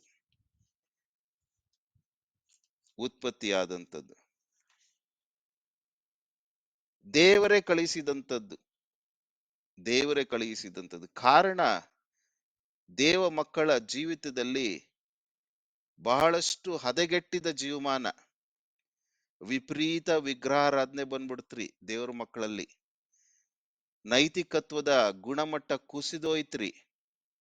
ಬಡವರನ್ನ ಹಿಂಸಿಸುವುದು, ಅನ್ಯಾಯ ಮಾಡೋದು, ಬಲಹೀನರನ್ನ ಬಾಧಿಸುವಂಥದ್ದು, ಲಂಚ ತೆಗೆದುಕೊಳ್ಳುವಂಥದ್ದು, ಲಂಚ ತೆಗೆದುಕೊಂಡು ಕೊಡಬೇಕಾದಂತ ನ್ಯಾಯವನ್ನ ಅವರು ತಪ್ಪಿಸ್ತಾ ಇದ್ದಂಥದ್ದು, ಸುಲಿಗೆ ಮಾಡ್ತಾ ಇದ್ದಂಥದ್ದು, ಯಾವ ಆಧಾರವಿಲ್ಲದೆ ಮನುಷ್ಯ ಕಲ್ಪಿತ ಆಧಾರದ ಮೇಲೆ ಸುಳ್ಳು ದೇವರು, ಸುಳ್ಳು ದೇವತೆಗಳನ್ನ ಮಾಡಿಕೊಂಡು ಆರಾಧಿಸ್ತಾ ಇದ್ದಂಥದ್ದು, ಮಕ್ಕಳನ್ನ ಆಹುತಿ ಕೊಡ್ತಾ ಇದ್ದಂಥದ್ದು, ಮಕ್ಕಳನ್ನ ಜೀವಂತವಾಗಿ ಸುಡ್ತಾ ಇದ್ದಂಥದ್ದು, ಸುಳ್ಳಾಣೆ ಇಡ್ತಾ ಇದ್ದಂಥದ್ದು, ಕಳ್ಳತನ, ಕೊಲೆ, ವ್ಯಭಿಚಾರ,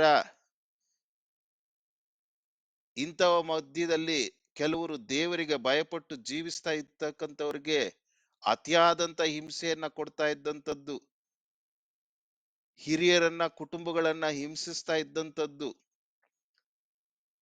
ನಿರಾಶ್ರಿತರನ್ನ, ಅನಾಥರನ್ನ, ವಿಧವೆಯರನ್ನ ಬಾಧಿಸ್ತಾ ಇದ್ದಂಥದ್ದು, ಇವೆಲ್ಲವುಗಳು ದೇವರಿಗೆ ಅಸಹ್ಯ ಮಾಡ್ತು. ಯೆಹೋವ ದೇವರನ್ನ ರೇಗಿಸ್ತು. ಹಾಗಾಗಿ ಮತ್ತೆ ಆ ಜನರಲ್ಲಿ ಮಾನಸಾಂತರವನ್ನ ಉಂಟು ಮಾಡುವುದಕ್ಕೋಸ್ಕರ ದೇವರೇ ಶತ್ರುಗಳನ್ನ ಬರಮಾಡ್ದ.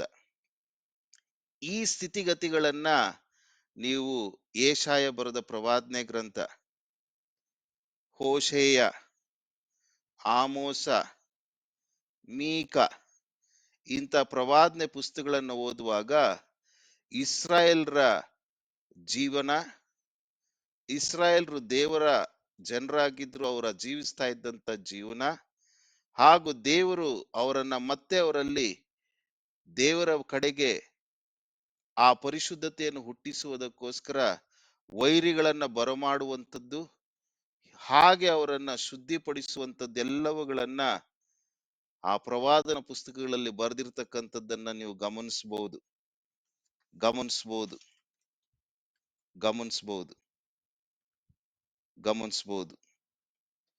Hopeless life, hopeless life. ಇದು ಇವರ ಸಮಾರ್ಯ ಊರುಗಳಲ್ಲಿದ್ದಂತ, ಪಟ್ಟಣದಲ್ಲಿದ್ದಂತ ಇಸ್ರಾಯೇಲ್ 10 ಕುಲಗಳ ಜನರ ಜೀವನವಾಗಿತ್ತು. ಮಿಶ್ರ ಜೀವನ. ಈಗ ಯೋಹಾನ್ ಬರೋ ಸುವಾರ್ತೆ ನೀವೆಲ್ರೂ ಇವತ್ ರಾತ್ರಿ ಆಗ್ಲಿ ಮಲಗೋಕ್ಕಿಂತ ಮುಂಚೆ ಓದಿದ್ರೆ ಒಳ್ಳೇದು. 2 ಅರಸುಗಳು 17ನೇ ಅಧ್ಯಾಯ. ಇವತ್ತು ಮುಖ್ಯ ವಿಷಯ 19 ಮತ್ತು 20ನೇ ವಚನ. ಆ ಹೆಂಗಸು ಅಂದ್ರೆ ಸಮಾರ್ಯದ ಹೆಂಗಸು ಆತನಿಗೆ ಅನ್ನುವಾಗ ಯೇಸು ಕ್ರಿಸ್ತನಿಗೆ, ಅಯ್ಯ ನೀನು ಪ್ರವಾದಿ ಎಂದು ನನಗೆ ಕಾಣ್ತದೆ. ನೋಡ್ರಿ, ಯಹೂದಿಗಳಲ್ಲಿ ಅವರು ಮೋಶೆಯ ಧರ್ಮಶಾಸ್ತ್ರವನ್ನ ಅವರು ಪರಿಪಾಲಿಸೋದ್ರಿಂದ ಮನುಷ್ಯರನ್ನ ದೇವರೆಂದು ಒಪ್ಪಿಕೊಳ್ಳುವುದಿಲ್ಲ. ದಶಾಜ್ಞೆಗಳ ಹಿನ್ನೆಲೆಯಲ್ಲಿ ಅವರು ಒಪ್ಪಿಕೊಳ್ಳುವುದಿಲ್ಲ. ಅದಕ್ಕೋಸ್ಕರ ನೀವು ಯಾವ ಯಹೂದಿಯನ್ನ ನೀವು ಸುವಾರ್ತೆಗಳಲ್ಲಿ ಗಮನಿಸುವಾಗ ಇಲ್ಲ ಗುರು ಅಂತಾರೆ, ಇಲ್ಲ ಬೋಧಕನು ಅಂತಾರೆ, ಇಲ್ಲ ಅಯ್ಯ ಅಂತಾರೆ, ಇಲ್ಲ ಪ್ರವಾದಿ ಅಂತಾರೆ. ನೀನು ದೇವಕುಮಾರನು ಮನುಷ್ಯ ಕುಮಾರನು ಅಂತ ಹೇಳಲ್ಲ.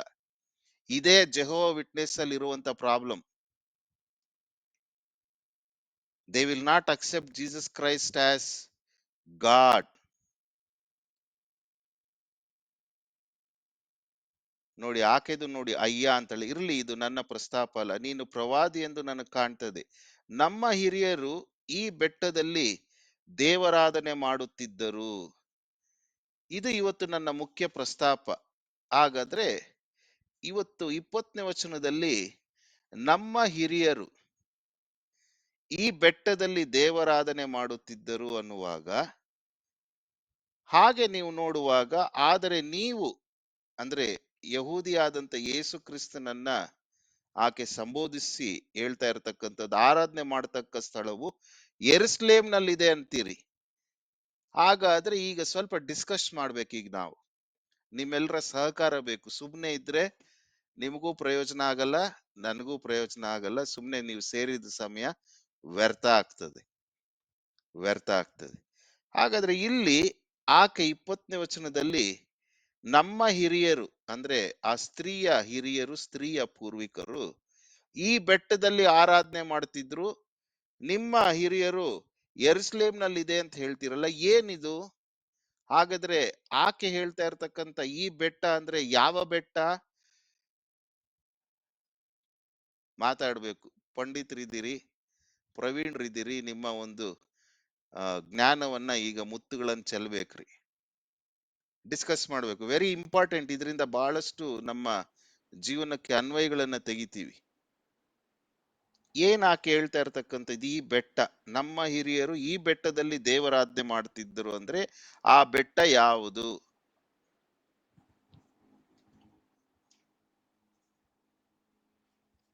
ಯಹೂದಿಗಳು ಮಾಡೋದು ಝಯೋನ್ ಅನ್ನೋದು ಗೊತ್ತಾ ಅಂಕಲ್? ಅದೇ ಝಯೋನ್ ಯೆರೂಸಲೇಮ್. ಹಾಗಾದ್ರೆ ಈ ಸಮಾರ್ಯ ಸ್ತ್ರೀ ಹೇಳ್ತಾ ಇರ್ತಕ್ಕಂಥ ಈ ಬೆಟ್ಟ ಯಾವುದು? ಯಾರು ಗೂಗಲ್ಗೆ ಹೋಗ್ಬೇಡ್ರಿ. ಈಗ ಯಾರು ಗೂಗಲ್ಗೆ ಹೋಗ್ಬೇಡ್ರಿ ಟಕ್ ಅಂತ. ಯಾರು AI ಹೋಗ್ಬೇಡ್ರಿ, ಆರ್ಟಿಫಿಷಿಯಲ್ ಇಂಟೆಲಿಜೆನ್ಸ್ಗೆ. ಈ ಬೆಟ್ಟ ಅನ್ನುವಂಥದ್ದು ಏನು? ಸುಜಾತಕ್ಕ,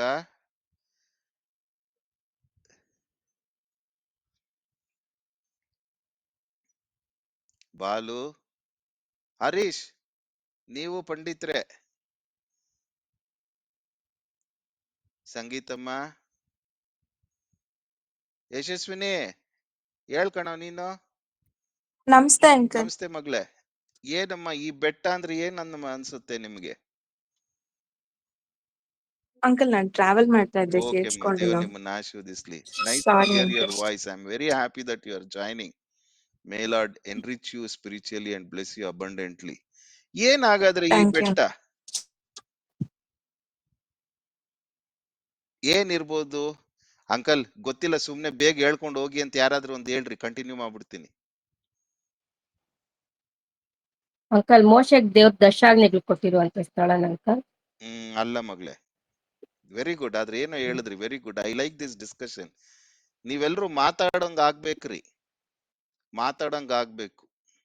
ಇಲ್ಲಿ ನೀವು ಮಾತಾಡಿದ್ರೆ ಎಲ್ ಬೇಕಾದ್ರೂ ಮಾತಾಡ್ತೀರಾ. ಇಲ್ಲಿ ನೀವು ಮಾತಾಡ್ಲಿಲ್ಲ, ಇಂಟರ್ವ್ಯೂನಲ್ಲೂ ಮಾತಾಡಲ್ಲ. ಕ್ಲಾಸಲ್ಲಿ ಲೆಕ್ಚರರ್ ಮೇಸ್ಟ್ರುಗಳು ಮೇಡಮ್ಗಳು ಪ್ರಶ್ನೆ ಕೇಳಿದಾಗೂ ಮಾತಾಡಲ್ಲ, ತಲೆ ತೆಗೆಸ್ಕೊಂಡಿರ್ತೀರ, ಇಲ್ಲ ಪೆನ್ನು ಈ ಕಡೆ ಮಾಡ್ಕೊಂಡಿರ್ತೀರ, ವಾಕ್ಯ ಹೇಳಕ್ಕೂ ಆಗಲ್ಲ. ಇಲ್ಲಿ ಮಾತಾಡ್ಬೇಕು. This is discipleship training. ಇದು ಏನ್ ಹರೀಶ್, ಬೆಟ್ಟ ಅಂದ್ರೆ ಏನು?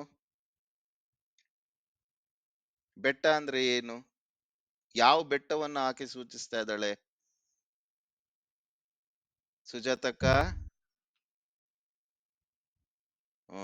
ದೇವ್ರು ನಿಮ್ಮನ್ನ ಆಶೀರ್ವದಿಸ್ಲಿ. ನಾನೇ ಹೇಳ್ಕೊಂಡು ಹೋಗ್ಬಿಡ್ಬೇಕಾ? ಅದನ್ನಾದ್ರೂ ಹೇಳ್ರಿ, ಅದನ್ನಾದ್ರೂ ಹೇಳ್ರಿ. ಅವೆಲ್ಲ ಇನ್ನು ಬೋಲ್ಟ್ ಹಾಕೋದೆಲ್ಲ ಅದೆಲ್ಲ ಯಾವ ಬೋಲ್ಟ್ ಬಾವಿಗಳು ಇರುತ್ತೆ. ಇರ್ಲಿ, ಬೋಲ್ಟ್ ನಟ್ಗಳು ಸಿಗ್ತವೆ, ಆಮೇಲೆ ಸಿಗ್ತದೆ ಬೋಲ್ಟ್ ನಟ್ಗಳು. ದೇವ್ರು ನಿಮ್ಮನ್ನ ಆಶೀರ್ವದಿಸ್ಲಿ. ಇಲ್ಲಿ ಆಕೆ ಸೂಚಿಸ್ತಾ ನೋಡ್ರಿ, ಹೇಗೆ ಯಹೂದಿಗಳಿಗೆ ಯೆರೂಸಲೇಮ್ ಅನ್ನುವಂಥದ್ದು, ಚಿಯೋನ್ ಅನ್ನುವಂಥದ್ದು ಬೆಟ್ಟ ಯಹೂದಿಗಳು ದೇವರು ಒದಗಿಸಿಕೊಟ್ಟಂತದ್ದಾಗಿತ್ತು, ಹಾಗೆ ಈ ಮಿಶ್ರ ಜನಾಂಗದವರು, ಸಮಾರ್ಯದವರು ತಮ್ಮದೇ ಆದಂತ ಒಂದು ಪರಿಶುದ್ಧವಾದಂತ ಬೆಟ್ಟವನ್ನ ಮಾಡ್ಕೊಂಡಿದ್ರು. ಅದೇ ಅದು ವಾಕ್ಯದ ಆಧಾರದ ಮೇಲೆ, ಅದು ಕೂಡ ದೇವರೇ ಹೇಳಿದ್ದು, ತಮ್ಮದೇ ಆದಂತದ್ದೊಂದು ಮಾಡ್ಕೊಂಡಿದ್ರು. ಧರ್ಮೋಪದೇಶ ಕಾಂಡ, ಯಾರಾದ್ರೂ ಒಬ್ರು ಬೇಗ ಓದ್ರಿ, 11ನೇ ಅಧ್ಯಾಯ 29ನೇ ವಚನ. ಧರ್ಮೋಪದೇಶ ಕಾಂಡ 11ನೇ ಅಧ್ಯಾಯ 29ನೇ ವಚನ, ಯಾರಾದ್ರೂ ಬೇಗ ಓದ್ರಿ. ಧರ್ಮೋಪದೇಶ ಕಾಂಡ 11ನೇ ಅಧ್ಯಾಯ 29ನೇ ವಚನ. ನೀವು ಸ್ವಾಧೀನ ಮಾಡಿಕೊಳ್ಳುವುದಕ್ಕೆ ಹೋಗುವ ಆ ದೇಶಕ್ಕೆ ನಿಮ್ಮ ದೇವರಾದ ಯೆಹೋವನು ನಿಮ್ಮನ್ನು ಸೇರಿಸಿದ ನಂತರ ನೀವು ಗೆರಿಜೀಮ್ ಬೆಟ್ಟದ ಮೇಲೆ ಆಶೀರ್ವಾದವನ್ನು, ಏಬಾಲ್ ಬೆಟ್ಟದ ಮೇಲೆ ಶಾಪವನ್ನು ಪ್ರಕಟಿಸಬೇಕು. ಹಾಗಾದ್ರೆ ಸಮಾರ್ಯದವರು ಈಕೆ 20ನೇ ವಚನದಲ್ಲಿ ನಮ್ಮ ಹಿರಿಯರು ಈ ಬೆಟ್ಟದಲ್ಲಿ ದೇವರಾಧನೆ ಮಾಡುತ್ತಿದ್ದರು ಅನ್ನುವಾಗ, ಆ ಬೆಟ್ಟ ಸಮಾರ್ಯದವರು ಆರಿಸಿಕೊಂಡಂತದ್ದು ಗೆರಿಜಿಮ್ ಮೌಂಟೇನ್, ಇಂಗ್ಲಿಷ್ ನಲ್ಲಿ ಗೆರಿಜಿಮ್ ಬೆಟ್ಟ. ಅದು ಅವರಿಗೆ ಬಹಳಷ್ಟು ಪವಿತ್ರವಾದಂತ ಸ್ಥಳ, ಪವಿತ್ರವಾದಂತ ಬೆಟ್ಟ. ಯಾಕಂದ್ರೆ ಆ ಬೆಟ್ಟದಿಂದನೇ ಆಶೀರ್ವಾದ ವಚನವನ್ನ ನೀವು ನುಡಿಯಬೇಕೆಂಬುದಾಗಿ ಯೆಹೋವನಾದಂತ ದೇವರು ತನ್ನ ಆದುಕೊಂಡಂತ ಜನರಿಗೆ ಹೇಳಿದಂಥದ್ದು. ಆದಿ ಕಾಂಡದಲ್ಲಿಯೂ ಕೂಡ 12ನೇ ಅಧ್ಯಾಯದಲ್ಲಿ ನೀವು ನೋಡುವಾಗ, ಅಬ್ರಹಾಮನು ಕೂಡ ಮೊದಲನೇ ಸಾರಿ ಯಜ್ಞವೇದಿಯನ್ನ ಕಟ್ಟುವಾಗ ಆತನು ಈ ಬೆಟ್ಟದ ಮೇಲೆಯೇ ಯಜ್ಞವೇದಿಯನ್ನ ಕಟ್ಟಿದಂಥದ್ದು. ಹಾಗೆ ಯಾಕೋಬನು, ತನ್ನ ಮೊಮ್ಮಗನು ಯಾಕೋಬನು, ಆತನು ಯಜ್ಞವೇದಿಯನ್ನ ಕಟ್ಟಿದಂಥದ್ದು ಈ ಬೆಟ್ಟ. 33ನೇ ಅಧ್ಯಾಯ ಆದಿ ಕಾಂಡದಲ್ಲಿ ನೋಡ್ತೀವಿ.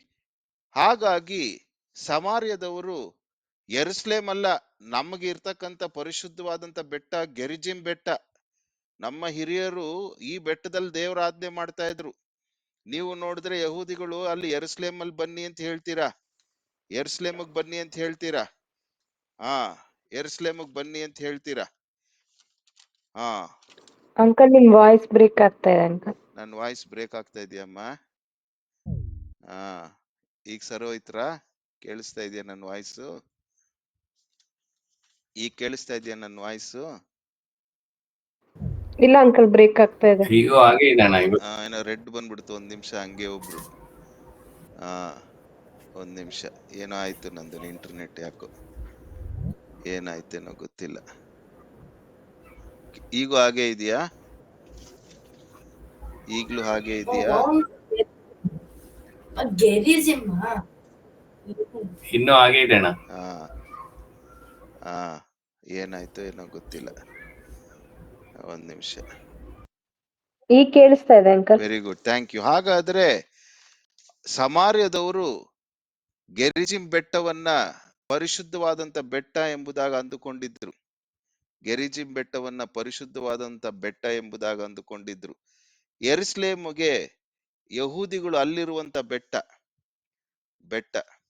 ಸೊ ಸಮಾರ್ಯದವರು ತಮ್ಮದೇ ಆದಂತ ಒಂದು ಬೆಟ್ಟವನ್ನ ಆರಿಸಿಕೊಂಡಿದ್ರು. ಅದು ಕೂಡ ದೇವರು ತಿಳಿಸಿದಂಥದ್ದೇ.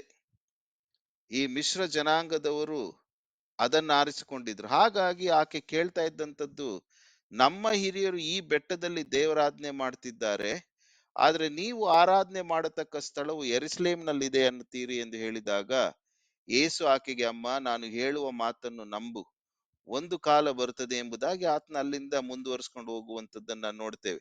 ಹಾಗಾದ್ರೆ ಇಲ್ಲಿ ಅನ್ವಯನು ನಾವು ಗಮನಿಸಿ ನೋಡುವಾಗ, ಸ್ಥಳ ಬಹಳ ಪ್ರಾಮುಖ್ಯತೆಯನ್ನ ನಾವು ಕೊಡುವಂತವರಾಗಿದ್ದೇವೆ. ಮನುಷ್ಯರಾಗಿ ಸ್ಥಳದ ಬಗ್ಗೆ ಬಹಳಷ್ಟು ಹೆಚ್ಚಿನ ಮಹತ್ವವನ್ನ ಕೊಡ್ತೇವೆ. ಒಂದು ಕ್ರಮದ ಬಗ್ಗೆ ಮಹತ್ವವನ್ನ ಕೊಡ್ತೇವೆ. ಒಂದು ಬೋಧನೆಗಳ ಬಗ್ಗೆ ಬಹಳಷ್ಟು ಮಹತ್ವವನ್ನ ಕೊಡ್ತೇವೆ. ಡಾಕ್ಟ್ರೈನ್ಸ್ ರೀ, ನಮ್ ಡಾಕ್ಟ್ರೈನ್ ಹೆಂಗಿದೆ ಗೊತ್ತೇನ್ರಿ? ಕ್ಲಾಸ್ ನಮ್ದು ಡಾಕ್ಟ್ರೈನ್, ನಮ್ದು ಟ್ರಿನಿಟೇರಿಯನ್ ಡಾಕ್ಟ್ರೈನ್, ನಮ್ದು ಫಂಡಮೆಂಟಲ್ ಬ್ಯಾಪ್ಟಿಸ್ಟ್ ಡಾಕ್ಟ್ರೈನ್, ನಮ್ದು ಪೆಂಟಿಕೋಸ್ಟಲ್ ಡಾಕ್ಟ್ರೈನ್. ನಮ್ದನ್ ಕೇಳಿದ್ರೆ ಶಿಷ್ಯತ್ವದ ಡಾಕ್ಟ್ರೈನ್ ಅಂತ ನಾವ್ ಹೇಳ್ತೀವಿ. ಹಾಗಾದ್ರೆ ಮನುಷ್ಯನಲ್ಲಿ ಇರ್ತಕ್ಕಂಥದ್ದು ಅನ್ವಯಾರ್ಥದಲ್ಲಿ ಮನುಷ್ಯನ ಒಂದು ಬಲಹೀನತೆ ಅಥವಾ ಒಂದು ಸೈಕಲಾಜಿಕಲ್ ಅವನ ಒಂದು ಸ್ಥಿತಿ ನೋಡುವಾಗ, ಯಾವಾಗಲೂ ಒಂದು ಸ್ಥಳ, ಒಂದು ಕ್ರಮ ಅಥವಾ ಒಂದು ಬೋಧನೆ, ಒಂದು ಆರಾಧನೆ ಕ್ರಮ, ಪ್ರಾರ್ಥನೆ ಮಾಡುವಂತ ಕ್ರಮ, ಪ್ರತಿಯೊಂದಕ್ಕೂ ಅದಕ್ಕೆ ಬಹಳಷ್ಟು ಮಹತ್ವವನ್ನ ಕೊಡುವಂಥದ್ದು ಮನುಷ್ಯನ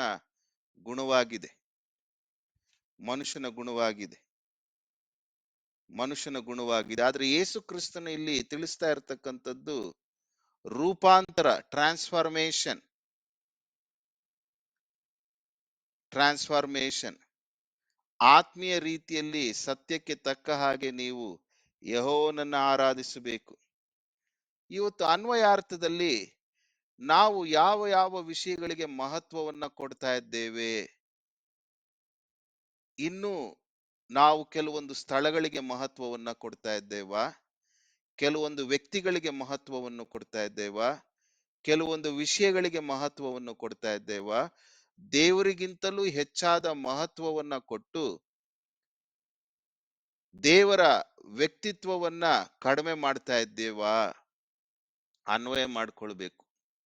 ಗಮನಿಸಬೇಕಾದಂತ ಎಚ್ಚರಿಕೆ. ಯಾವುದಕ್ಕೆ ನಾವು ಮಹತ್ವ ಕೊಡ್ತಾ ಇದೀವಿ? ನಮ್ ತಂದೆ ತಾಯಿ, ನಮ್ ಮನೆಯದು, ಇದು ಅನ್ನುವಂಥದ್ದು ಮನುಷ್ಯರು ಹೇಳುವಂಥದ್ದು ಬಹಳ ಮಹತ್ವ ಕೊಡ್ತೀವಿ. ಶರೀರ ಭಾವದವುಗಳ ಮೇಲೆ ಆಧಾರವಾಗಿರ್ತಕ್ಕಂಥವುಗಳಿಗೆ ಬಹಳಷ್ಟು ಮಹತ್ವ ಕೊಡ್ತೇವೆ.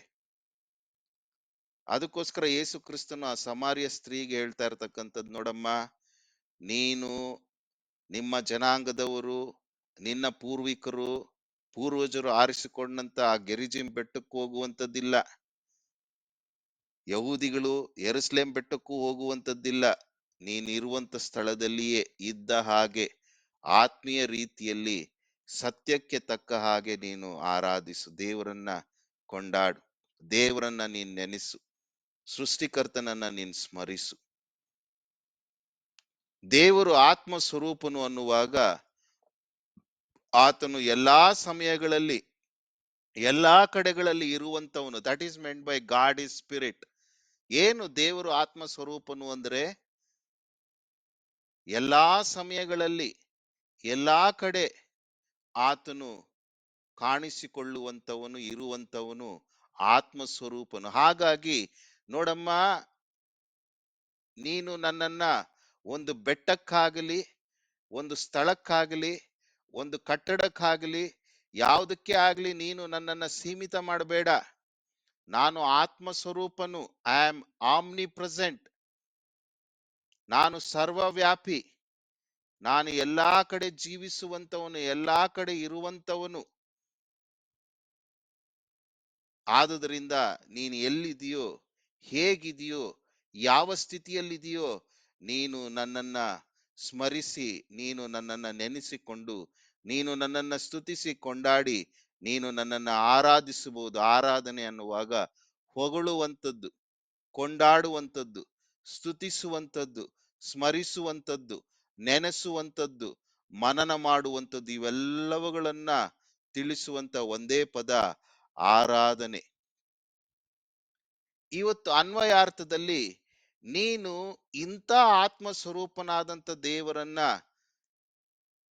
ನೀನು ಆರಾಧಿಸ್ತಾ ಇದೆಯೋ, ಇನ್ನು ಶರೀರ ಭಾವದವುಗಳಿಗೆ ನೀನು ದಾಸನಾಗಿ ಒಂದು ಸ್ಥಳಕ್ಕೆ, ಒಂದು ಕಟ್ಟಡಕ್ಕೆ, ಒಂದು ಬೋಧನೆಗೆ, ಒಂದು ಕ್ರಮಕ್ಕೆ, ಒಂದು ವಿಧಿಗಳಿಗೆ, ಒಂದು ನಿಯಮಗಳಿಗೆ, ಒಂದು ಕಟ್ಟುಪಾಡುಗಳಿಗೆ, ಅಥವಾ ನಿಮ್ಮ ಹಳೆ ನಂಬಿಕೆಗಳನ್ನ ಒಳಗೊಂಡಿರ್ತಕ್ಕಂಥವುಗಳನ್ನ ಇದನ್ನಿಟ್ಟುಕೊಂಡು ನೀವು ಅದಕ್ಕೆ ನೀವು ಒಳಗಾಗಿದ್ದೀರೋ, ಪರೀಕ್ಷೆ ಮಾಡ್ಕೊಳ್ಬೇಕು, ಪರೀಕ್ಷೆ ಮಾಡ್ಕೊಳ್ಬೇಕು, ಪರೀಕ್ಷೆ ಮಾಡ್ಕೊಳ್ಬೇಕು, ಪರೀಕ್ಷೆ ಮಾಡ್ಕೊಳ್ಬೇಕು, ಪರೀಕ್ಷೆ ಮಾಡ್ಕೊಳ್ಬೇಕು, ಪರೀಕ್ಷೆ ಮಾಡ್ಕೊಳ್ಬೇಕು.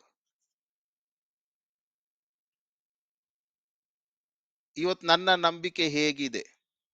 ನಮ್ಮ ಸೇವಾ ದರ್ಶನದಲ್ಲಿ ನಾವು ಸ್ವತಂತ್ರ ಕೊಟ್ಟಿರ್ತಕ್ಕಂಥದ್ದು ಈ ರೀತಿಯಾಗಿ ಮುಂದೆ ಸಾಗುವಂಥದ್ರಲ್ಲಿ, ಸುವಾರ್ತೆಯನ್ನ ಮುಂದೆ ಸಾಗಿಸಿಕೊಂಡು ಹೋಗುವುದಕ್ಕೋಸ್ಕರ,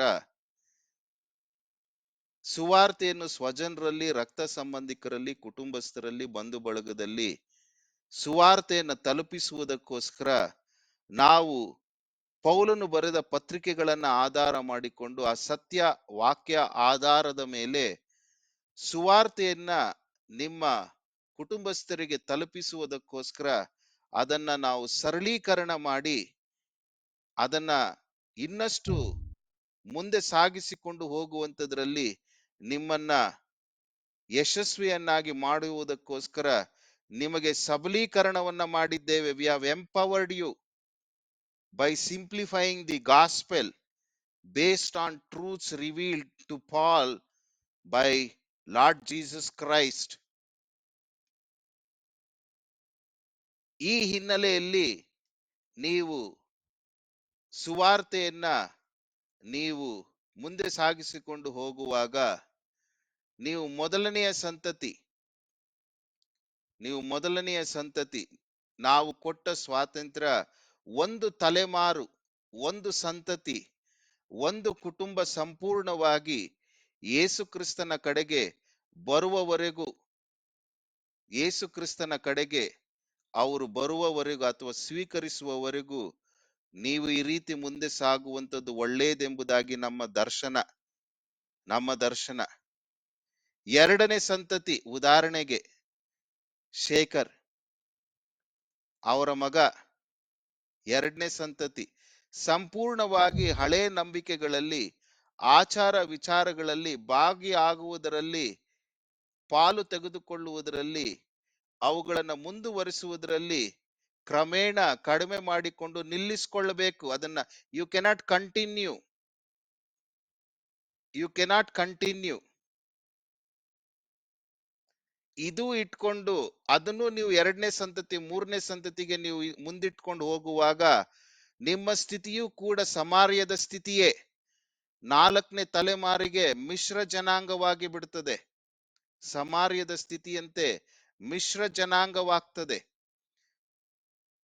ಮೊದಲನೇ ಪೀಳಿಗೆಯಲ್ಲಿ ಶೇಖರ್ ನಂಬಿದಾಗ ಇದ್ದಂತ ಆ ಕ್ರಿಸ್ತ ನಂಬಿಕೆಯ ಪವಿತ್ರತೆ, ಆ ಕ್ರಿಸ್ತ ನಂಬಿಕೆಯ ಪರಿಶುದ್ಧತೆ, ಆ ಕ್ರಿಸ್ತ ನಂಬಿಕೆಯ ಪಾರ್ಥಿವ್ರತೆ, ನಾಲ್ಕನೇ ತಲೆ, ಮೂರನೇ ತಲೆ ನೀವು ಹೀಗೆ ಕಂಟಿನ್ಯೂ ಮಾಡ್ಕೊಂಡು ಹೋದ್ರಿ, ಸ್ವಾತಂತ್ರ್ಯ ಇದೆ, ಮಾಡ್ಕೊಂಡು ಹೋಗ್ಬೋದು. ಹಬ್ಬಗಳು ಬಂದಾಗ ಮಾಡ್ಬೋದು, ಜಾತ್ರೆಗಳು ಬಂದಾಗ ಮಾಡ್ಬೋದು, ಬಲಿ ಕೊಡುವಾಗ ಬಲಿ ಕೊಡ್ಬೋದು, ದೀಪಗಳ ಜಾತ್ರೆ ಪ್ರತಿಯೊಂದೊಂದು ಮಾಡ್ಬೋದು. ಹೀಗೆ ಮಾಡ್ಕೊಂಡು ಹೋದ್ರಿ ಯು ವಿಲ್ ಬಿಕಮ್ ಸಮ್ಯಾರಿಟನ್, ಮಿಶ್ರ. ಆ ಶುದ್ಧ ನಂಬಿಕೆ ಕಳೆದು ಹೋಗ್ತದೆ. ಇಲ್ಲಿ ಸಮಾರ್ಯದವರನ್ನು ಕೂಡ ನಾವು ಗಮನಿಸುವಾಗ ಮೇಲಿನ 10 ಕುಲಗಳು ಮಿಶ್ರವಾದಾಗ ಇವತ್ತಿಗೂ ಕೂಡ ನೀವು ಟಾರ್ಚ್ ಹಾಕಿ ಹುಡುಕಿದ್ರೆ ಮೊದಲಿನ 10 ಕುಲಗಳು ಎಲ್ಲಿದೆ ಎಂಬುದಾಗಿ ಪ್ರಪಂಚದಲ್ಲಿ ಇಲ್ಲ. ಇದುವರೆಗೂ ಸಿಗುವಂತದ್ದು ಎರಡೇ ಕುಲ, ಯಹೂದಿ ಕುಲ ಹಾಗೂ ಬೆನ್ಯಾಮೀನ್ ಕುಲ. 700 ಚಿಲ್ರೆ ಕ್ರಿಸ್ತ ಪೂರ್ವದಲ್ಲಿ, ಅಂದ್ರೆ ಇವತ್ತಿಗೆ 2700 ವರ್ಷಗಳ ಹಿಂದೆ ಅಶ್ಶೂರದ ಅರಸನು ಸಮಾರ್ಯದವರನ್ನ, ಅಂದ್ರೆ ಇಸ್ರಾಯೇಲ್ರು, ಆ ಸಮಾರ್ಯವೆಂಬ ಊರಿನಲ್ಲಿದ್ದಂಥವರನ್ನ ಸೆರೆಯನ್ನಾಗಿ ತೆಗೆದುಕೊಂಡು ಹೋಗಿ ಬೇರೆ ಜನಾಂಗದವರನ್ನ ಕಳಿಸಿದ ತಕ್ಷಣ ಅವ್ರು ಹೇಗೆ ಮಿಕ್ಸಪ್ ಆಗ್ಬಿಟ್ರ, ಮ್ಯೂಟ್ ಮಾಡ್ರಿ, ನನಗೆ ಡಿಸ್ಟ್ರಾಕ್ಟ್ ಆಗ್ತದೆ. ಮಿಕ್ಸಪ್ ಆದ ತಕ್ಷಣ ಕಳೆದು ಹೋದ್ರು. 10 ಕುಲಗಳು ಎಲ್ಲೋಯ್ತೋ ಗೊತ್ತಿಲ್ಲ. ಹಾಗೆ ನೀವು ನಿಮ್ಮ ಒಂದು ವಂಶಗಳಲ್ಲಿ, ನಿಮ್ಮ ಒಂದು ಪೀಳಿಗೆಗಳಲ್ಲಿ ಈ ಸ್ವಾತಂತ್ರ್ಯವನ್ನ ನೀವು 2ನೇ ಪೀಳಿಗೆ 3ನೇ ಪೀಳಿಗೆಗೆ ನೀವು ಮುಂದುವರಿಸಿಕೊಂಡು ಹೋದರೆ ಸಮಾರ್ಯದ ಸ್ಥಿತಿಯೇ, ನಂಬಿಕೆಯ ಪರಿಶುದ್ಧತೆಯನ್ನ ನಾವು ಕೆಡಿಸಿಕೊಂಡು, ಆ ನಂಬಿಕೆಯ ಪವಿತ್ರತೆಯನ್ನ ನಾವು ಕೆಡಿಸಿಕೊಂಡು, ನಂಬಿಕೆಯ ಪಾತಿವ್ರತ್ಯವನ್ನ ಕೆಡಿಸಿಕೊಂಡು, ಕೊನೆಗೆ ನಂಬಿಕೆಯಿಂದ ದೂರ ಹೋಗುವಂತ ಸ್ಥಿತಿ 4ನೇ ಪೀಳಿಗೆಗೆ ಬರುವಂತದ್ದಿದೆ. ಇದು ಡೇಂಜರ್, ಎಚ್ಚರಿಕೆ, ಡೇಂಜರ್, ಇದು ಡೇಂಜರ್. ಹಾಗಾದ್ರೆ ನಾವು ಮತಾಂತರವಾಗಬೇಕು ಅನ್ನೋ ರೂಪಾಂತರ, ದೇವರು ಆತ್ಮ ಸ್ವರೂಪನು ಮೊದಲನೇ ಪೀಳಿಗೆಯಲ್ಲಿ ಹೇಗೆ ರೂಪಾಂತರದಿಂದ ಯೇಸು ಕ್ರಿಸ್ತನನ್ನ ನಾವು ನಂಬಿದೆವೋ, ಅದೇ ರೂಪಾಂತರದಲ್ಲಿಯೇ 2ನೇ ಪೀಳಿಗೆಯನ್ನ 3ನೇ ಪೀಳಿಗೆಯನ್ನ ನಾವು ನಡೆಸ್ಕೊಂಡು ಹೋಗ್ಬೇಕು. This is A very silver thread. ಇದು ಒಂದು ಬೆಳ್ಳಿ ತಂತಿ ಇದ್ದ ಹಾಗೆ ನಮ್ಮ ದರ್ಶನದಲ್ಲಿ ಇಂಥ ಒಂದು ನಂಬಿಕೆ ಬಹಳ ನಾಜೂಕಾಗಿ ದೇವರು ನಮಗೆ ಕೊಟ್ಟಂತ ಈ ಸುವಾರ್ತೆಯ ಸರಳೀಕರಣದಲ್ಲಿ ನಾವು ಮುಂದೆ ಸಾಗಬೇಕಿಲ್ಲದಿದ್ರೆ ನಮ್ಮಲ್ಲಿ ಆ ದರ್ಶನಕ್ಕೆ ಅನುಗುಣವಾಗಿ ನಂಬಿಕೆ ಜೀವನವನ್ನ ನಾವು ಕಳ್ಕೊಳ್ತೇವೆ.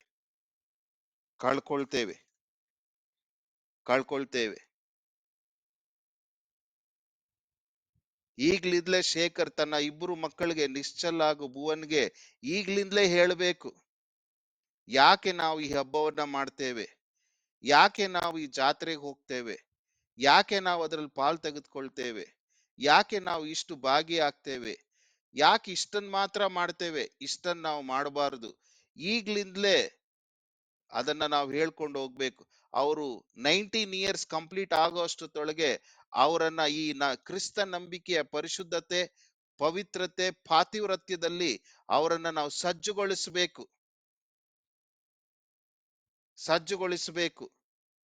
ಶೇಖರ್ ಮಕ್ಕಳು ಮದುವೆ ಆಗಿ ತಾವು ಮಕ್ಕಳನ್ನು ಹಡೆಯುವಂತ ಸ್ಥಿತಿ ಬರುವಷ್ಟೊಳಗೆ ಕಂಪ್ಲೀಟ್ ಆಗಿ ಈ ಹಳೆ ನಂಬಿಕೆ, ಅಂದ್ರೆ ಸಮಾರ್ಯದ ಸ್ಥಿತಿ, ಗೆರಿಜಿಮ್ ಬೆಟ್ಟವನ್ನ ನಂಬಿದ ಹಾಗೆ ನಿಮ್ಮ ಮಕ್ಕಳು ತಾವು ಮಕ್ಕಳನ್ನ ಹಡೆಯುವಾಗ ಮತ್ತೆ ಹಳೆ ನಂಬಿಕೆಗಳ ಕಡೆಗೆ ಒಲವು ಅದು ಸಂಪೂರ್ಣ ಕಣ್ಮರೆಯಾಗಿ ಶುದ್ಧ ನಂಬಿಕೆ, ಕ್ರಿಸ್ತ ನಂಬಿಕೆ, ಪವಿತ್ರತೆಯಲ್ಲಿ ಮುಂದೆ ಸಾಗುವುದಕ್ಕೆ, ರೂಪಾಂತರದೊಂದಿಗೆ ಸಾಗುವುದಕ್ಕೆ ನೀವು ಈಗ್ಲಿಂದಲೇ ಪ್ರಯಾಸ ಪಡಬೇಕಿಲ್ಲದೆ ಇದ್ರೆ the same state what happen to 10 tribes in Israel will happen in your families.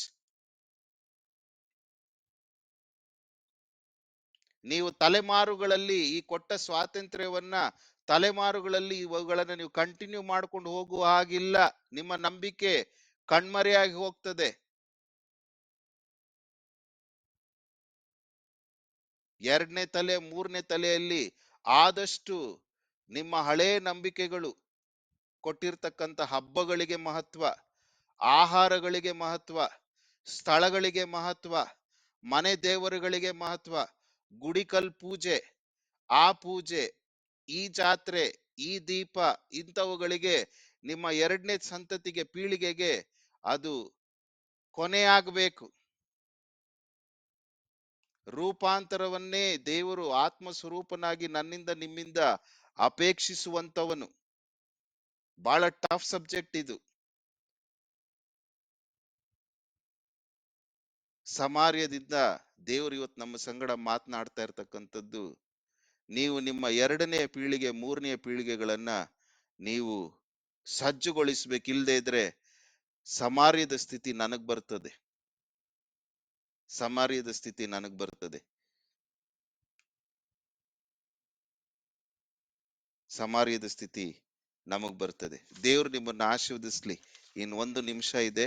ಇವತ್ತು ಏನ್ ನಾವು ಕಲಿತ್ವಿ ಸಮಾರ್ಯದಿಂದ, ಈ ಬೆಟ್ಟದಿಂದ ಅನ್ವಯಾರ್ಥದಲ್ಲಿ ನಮ್ಮ ದರ್ಶನದ ಹಿನ್ನೆಲೆಯಲ್ಲಿ ಇವತ್ತು ನಾವು ಕಲ್ತಂತದ್ದೇನು, ನಮ್ಮ ನಿಲುವುಗಳೇನು, ನಮ್ಮ ಪ್ರತಿಷ್ಠತೆಗಳೇನು, ಈಗ ಡಿಸ್ಕಸ್ ಮಾಡ್ಬೇಕ್ರಿ. ನೀವು 5 ನಿಮಿಷ 10 ನಿಮಿಷ ಒಬ್ಬೊಬ್ರೆ ಡಿಸ್ಕಸ್ ಮಾಡ್ಬೇಕು. ನಿಮ್ಗೆ ಅನ್ಸಿದ್ದನ್ನ ಹೇಳ್ಬೇಕು, ಇಲ್ಲ ತಪ್ಪು ಇದು ಅಂತ ಹೇಳ್ಬೇಕು, ಇಲ್ಲ ಇದು ಸರಿ ಒಪ್ಪಿಕೊಳ್ಳುವಂಥದ್ದು ಎಂಬುದಾಗಿ ಹೇಳ್ಬೇಕು. ಅದರ ಮೇರೆಗೆ ನಿಮ್ಮ ಪ್ರತಿಷ್ಠೆ ಡಿಸ್ಕಸ್ ಮಾಡ್ಬೇಕು. Thank you.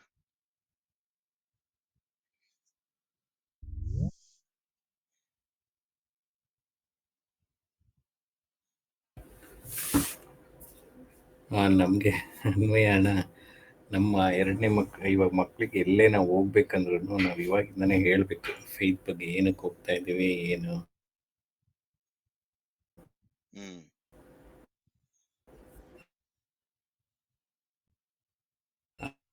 ಅದು ಕ್ಲಾರಿಟಿ ಕೊಡ್ಬೇಕು.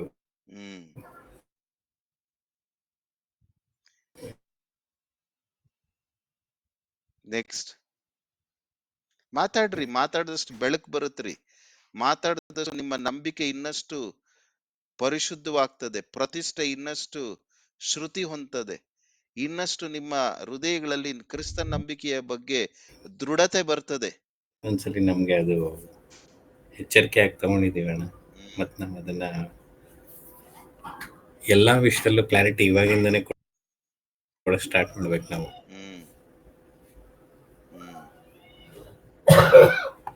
ನೆಕ್ಸ್ಟ್ ಬಾಲು, ಜ್ಯೋತಿ. ಅಣ್ಣ, ನಾವು ಮಕ್ಳಿಗೆ ಯಾವ ರೀತಿ ಇರ್ಬೇಕು ಹಬ್ಬಗಳಲ್ಲೆಲ್ಲ ಮಾಡೋವಾಗ ಅದ್ರ ಮೇಲೆ ನಂಬಿಕೆ ಇಲ್ಲ, ನಾವು ಜನರಿಗೋಸ್ಕರನು ಮಾಡ್ತಾ ಇಲ್ಲಮ್ಮ, ಮಾಡಬಾರ್ದು ಅಂತ ಹೇಳ್ಬೇಕು. ನಾವು ಜನರ ಪ್ರೀತಿಯನ್ನು ಸಂಪಾದಿಸ್ಕೋಬೇಕು. ನಾಳೆ ದಿವಸ ಅವ್ರನ್ನ ವಾಕ್ಯ ಹೇಳ್ಬೇಕಂದ್ರೆ ಅವ್ರು ಕೇಳುವಂತ ಇರ್ಬೇಕು. ಅದಕ್ಕೆ ಜನರನ್ನ ದೂರ ಮಾಡ್ಕೋಬಾರ್ದು, ಅವ್ರ ಪ್ರೀತಿಯಿಂದ ನಾವು ಆ ಸಮಯದಲ್ಲಿ ತಪ್ಪಿಸ್ಕೊಂಡು ಅವರ ವಾಕ್ಯ ಹೇಳೋ ರೀತಿ ನಾವು ಇಟ್ಕೋಬೇಕು. ಕೆಲವರೆಲ್ಲ ಏನ್ ಮಾಡ್ತಾರೆ ಅಂದ್ರೆ ವಾಕ್ಯ ಕೇಳ್ತಾ ಇದೀವಿ ಅಂತ ಜನರನ್ನೇ ದೂರ ಮಾಡ್ಕೊಂಡ್ಬಿಡ್ತಾರೆ. ಆದ್ರೆ ನಾವು ದೇವ್ರು ಹೇಳ್ತಾ ಇರೋದು, ನಾವು ವಾಕ್ಯ ನಮ್ಮ ಕುಟುಂಬದಲ್ಲಿ ವಾಕ್ಯ ಸಾರ್ಬೇಕಂದ್ರೆ ನಾವು ಪ್ರೀತಿಯಿಂದ ಅವ್ರನ್ನ ಗೆದ್ಕೋಬೇಕು. ವಾಕ್ಯದ ಮುಖಾಂತರ ನಾವು ಅಲ್ಲಿ ನಮ್ಗೆ ಇಷ್ಟ ಇಲ್ಲ, ನಾವು ಮಾಡಲ್ಲ, ನೀವ್ ಮಾಡ್ರಿ ಅಂತ ಹೇಳ್ಬಿಟ್ಟು ನಾವು ನಮ್ಮ ಮಕ್ಳಿಗೆ ಹೇಳ್ಕೊಡ್ಬೇಕು. ಬೇರೆಯವ್ರಿಗೂ ನಾವು ದೇವ್ರ ಬಗ್ಗೆ ಅವಾಗ ಹೇಳೋದಕ್ಕೆ ಅವರು ನಮ್ಮ ಮಾತನ್ನ ಕೇಳ್ತಾರೆ. ಕರೆಕ್ಟ್. ಅಂತ ದೇವ್ರ ಆತ್ಮವಿಶ್ವಾಸ. ಕಾಲ ಇವಾಗ ಚೈತನ್ಯ, ವನ್ಯಶ್ರೀ ಅವ್ರು ನಾಳೆ ಮದುವೆ ಆಗುತ್ತೆ, ಅವ್ರಿಗೆ ನಾಳೆ ಮಕ್ಳಾಗುತ್ತೆ. ನೀವು ಮಾಡ್ಕೊಂಡು ಬರ್ತಾ ಇರ್ತಕ್ಕಂಥದ್ದನ್ನೇ ಅವರು ಕಂಟಿನ್ಯೂ ಮಾಡ್ಬೇಕಾಗಾದ್ರೆ ಇಲ್ಲ, ಮಾಡ್ಬಾರ್ದಣ್ಣ. ಯಾಕೆ ಮಾಡ್ಬಾರ್ದು? ಅಂದ್ರೆ ಮಾಡ್ತಾ ಇಲ್ಲ, ನಾವು ಮಾಡಲ್ಲ ಅಂತ ಹೇಳಿದೀವಿ. ನೀವು ಮಾಡ್ಬೇಡ್ರಿ, ದೇವ್ರ ಮೇಲೆ ನಂಬಿಕೆ ಇಟ್ಟು ವಾಕ್ಯ ಕೇಳ್ರಿ. ನಮ್ ಜೀವನ ಬದಲಾದ್ರೆ ನಮ್ ನಡೆ ನುಡಿಯಿಂದಾನೇ ಅವರು ತಿಳ್ಕೊಂತಾರೆ, ನಮ್ಮನ್ ಕೇಳ್ತಾರೆ. ಒಂದು ಸ್ಟೇಜ್ ಬರ್ತದ ನಿಮ್ಮ ಕುಟುಂಬಗಳಲ್ಲಿ, ಒಂದು ಸ್ಟೇಜ್ ಬಂದಾಗ ಅಲ್ಲಿ ಇನ್ನ ಸುವಾರ್ತೆ ನುಗ್ಗಲ್ಲ. ಇನ್ನ ಸುವಾರ್ತೆ ನಾವು ಎಷ್ಟು ಸರಳೀಕರಣ ಮಾಡಿ ಅವ್ರಿಗೆ ನಾವು ದಯಪಾಲಿಸಿ ಕೊಡುವುದಕ್ಕೆ ನಾವು ಎಷ್ಟು ಅನುಸರಣೆ ಮಾಡ್ಕೊಂಡು ಹೋದ್ರು, ಅವ್ರ ಜೊತೆಯಲ್ಲಿ ನಾವು ಗುರುತಿಸ್ಕೊಂಡು ಹೋದ್ರು ಇನ್ನ ಸುವಾರ್ತೆ ಅವರು ಸ್ವೀಕರಿಸಲ್ಲ ಅನ್ನುವಂಥದ್ದು ಖಚಿತ ಆದ ತಕ್ಷಣ ನಿಮ್ಮ ನಿಲುವುಗಳನ್ನ ಏನ್ ಮಾಡ್ಬೇಕು, ಅದನ್ನೇ ಅಂಕಲ್ ಹೇಳಿರೋದು. ಆಗ ನಿಮ್ಮ ನಿಲುವುಗಳು ಹೇಗಿರ್ಬೇಕು? ನಾವು ಅಲ್ಲಿ ನಮ್ ಸ್ಥಳ, ನಮ್ ಜಾಗವನ್ನ ಅಲ್ಲಿ ಬಿಟ್ಟು ನಾವು ಬೇರೆ ಕಡೆ ನಮ್ಮ ನಂಬಿಕೆಯನ್ನ ನಾವು ಪರಿಪಾಲಿಸ್ಕೊಂಡು ಹೋಗ್ತೀವಿ. ಇನ್ನ ನೀವು ನಮ್ಮನ್ನ ಇಂಥವುಗಳಿಗೆ ನೀವು ಬಲವಂತ ಮಾಡಬೇಡಿ. ನಾವು ನಿಮ್ಮನ್ನ ಗೌರವಿಸ್ತೇವೆ, ನೀವು ನಮ್ಮನ್ನ ಗೌರವಿಸ್ತಾ ಇದ್ದೀರಾ. ನಾವು ನಿಮ್ದು ಕಡ್ಡಿ ಬಂದಿಲ್ಲ, ನೀವು ನಮ್ದು ಕಡ್ಡಿ ಮಾಡಬೇಡ್ರಿ. ಆ ಒಂದು ಪವಿತ್ರತೆಯ, ಪರಿಶುದ್ಧತೆಯ ನಿಲುವನ್ನ ನಿಮ್ಮ ಮಕ್ಕಳು 19 ವರ್ಷ ಕಂಪ್ಲೀಟ್ ಆಗೋಷ್ಟೊಳಗೆ ನೀವೇನ್ ಮಾಡಿರ್ಬೇಕು, ನಿಮ್ಮ ನೆಂಟರಿಷ್ಟರಲ್ಲಿ ಆ ನಿಲುವುಗಳಿಗೆ ಅವರನ್ನು ತಂದಿರ್ಬೇಕು, ನೀವು ಬಂದಿರ್ಬೇಕು. ನಿಮ್ಮ ಮಕ್ಕಳಿಗೂ ಆ ಒಂದು ಸಂದೇಶವನ್ನ, ಪ್ರತಿಷ್ಠೆಯ ನಿಲುವನ್ನ ಅವರ ಹೃದಯಗಳಲ್ಲಿ ನೀವೇನ್ ಮಾಡಿರ್ಬೇಕು, ಬೇರೂರುವಂತೆ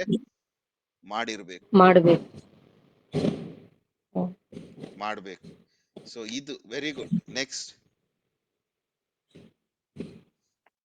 ನಮಸ್ತೆ ಅಂಕಲ್. ನಮಸ್ತೆ ಸಂಗೀತಮ್ಮ. ಅಂಕಲ್, ನನಗೆ ಇವತ್ತು ಅನ್ಸಿದ್ದು, ನನ್ ತಂದೆ ತಾಯಿ ಅಂಕಲ್ ಕಾವ್ಯಶಂಕರ್, ಅವ್ರು ಪ್ರತಿ ಸಾರಿ ನಮ್ಮನ್ನ ಪ್ರತಿ ವಾರ ಚರ್ಚಿಗೆ ಕರ್ಕೊಂಡು ಹೋಗೋದು, ಹ್ಮ್ ಮತ್ತೆ ಈ ಹಬ್ಬಗಳಲ್ಲಿ ಪರಿಶುದ್ಧ ನಿಲುವುಗಳ ತಗೊಳ್ಳುವಂಥದ್ದು, ಹ್ಮ್ ಭಾಗವಹಿಸ್ತಾ ಇದ್ರು. ಬಟ್ ಅಲ್ಲಿ ಯೇಸುವಿನರೆಂದು ಗುರುತಿಸಿಕೊಳ್ಳುವಂತ ರೀತಿ, ಮತ್ತೆ ಕೆಲವೊಂದು ಕಡೆಗೆಲ್ಲ ಹೋಗದೆ ಇರೋದಂಥದ್ದು, ಹ್ಮ್ ಮತ್ತೆ ನಮ್ಮನ್ನ ಚಿಕ್ಕ ವಯಸ್ಸಿಂದನೂ ಆ ಈ ಧ್ಯಾನ ಜೀವಿತದಲ್ಲಿ, ವಾಕ್ಯ ಜೀವಿತದಲ್ಲಿ ಬೆಳೆಸಿದಂಥದ್ದು. ಹ್ಮ್ ನಾವು ಕೂಡ ನೆಕ್ಸ್ಟ್ ನಮ್ಮ ಪೀಳಿಗೆಗಳಿಗೆ ಈ ಪಾತಿವ್ರತ್ಯ ಸುವಾರ್ತೆಯನ್ನ, ಶುದ್ಧ ನಂಬಿಕೆಯನ್ನ ಹರಿಸ್ಬೇಕು ಅನ್ನೋದು ನನಗೆ ಇವತ್ತು ಗೊತ್ತಾಯ್ತು ಅಂಕಲ್. ವೆರಿ ಗುಡ್ ಅಮ್ಮ. Thank you. Thank you uncle. Thank you. God bless you. ಸುಜಾತಕ್ಕ, ಸ್ಯಾಮ್ಸನ್ ಅಂಕಲ್, ಏನಾದ್ರೂ ನಮ್ಗೊಂದು ತಿಳುವಳಿಕೆ ನಿಮ್ ಕಡೆಯಿಂದ ಇದ್ದೀರಾ ಎಂಬುದಾಗಿ ನೆನೆಸ್ತೇನೆ. ಹಿರಿಯರ್ ನೀವು, ಏನ್ ಅನ್ಸ್ತ ಅಂಕಲ್? ಏನಾದ್ರೂ ನಮ್ಗೆ ಸೇರಿರ್ತಕ್ಕಂಥವ್ರು ಎಲ್ರಿಗೂ ಒಂದು ತಿಳುವಳಿಕೆ ಇದ್ದೀರಾ? ನಮಸ್ತೆ ಅಂಕಲ್, ನಾನು ಚಿಂಟು ಅಂಕಲ್, ಪ್ರದೀಪ್ ಇದ್ರು, ಅಪ್ಪ ಅಮ್ಮ ಇದ್ರು, ಸ್ಯಾಮ್ಸನ್ ಅಂಕಲ್ ತಾತನು ಇದ್ರು. ಅಂಕಲ್. ಅವರು ಸ್ವಲ್ಪ ಡಿಸ್ಕನೆಕ್ಟ್ ಆದ್ರೆ ಅಂಕಲ್, ಅವರು ಸ್ವಲ್ಪ ಹೊರಗಡೆ ಇದಾರೆ. ಓಕೆ, ಏನ್ ಅನ್ಸ್ತಪ್ಪ ಚಿಂಟು ನಿಮ್ಗೆ ಇವತ್ತು?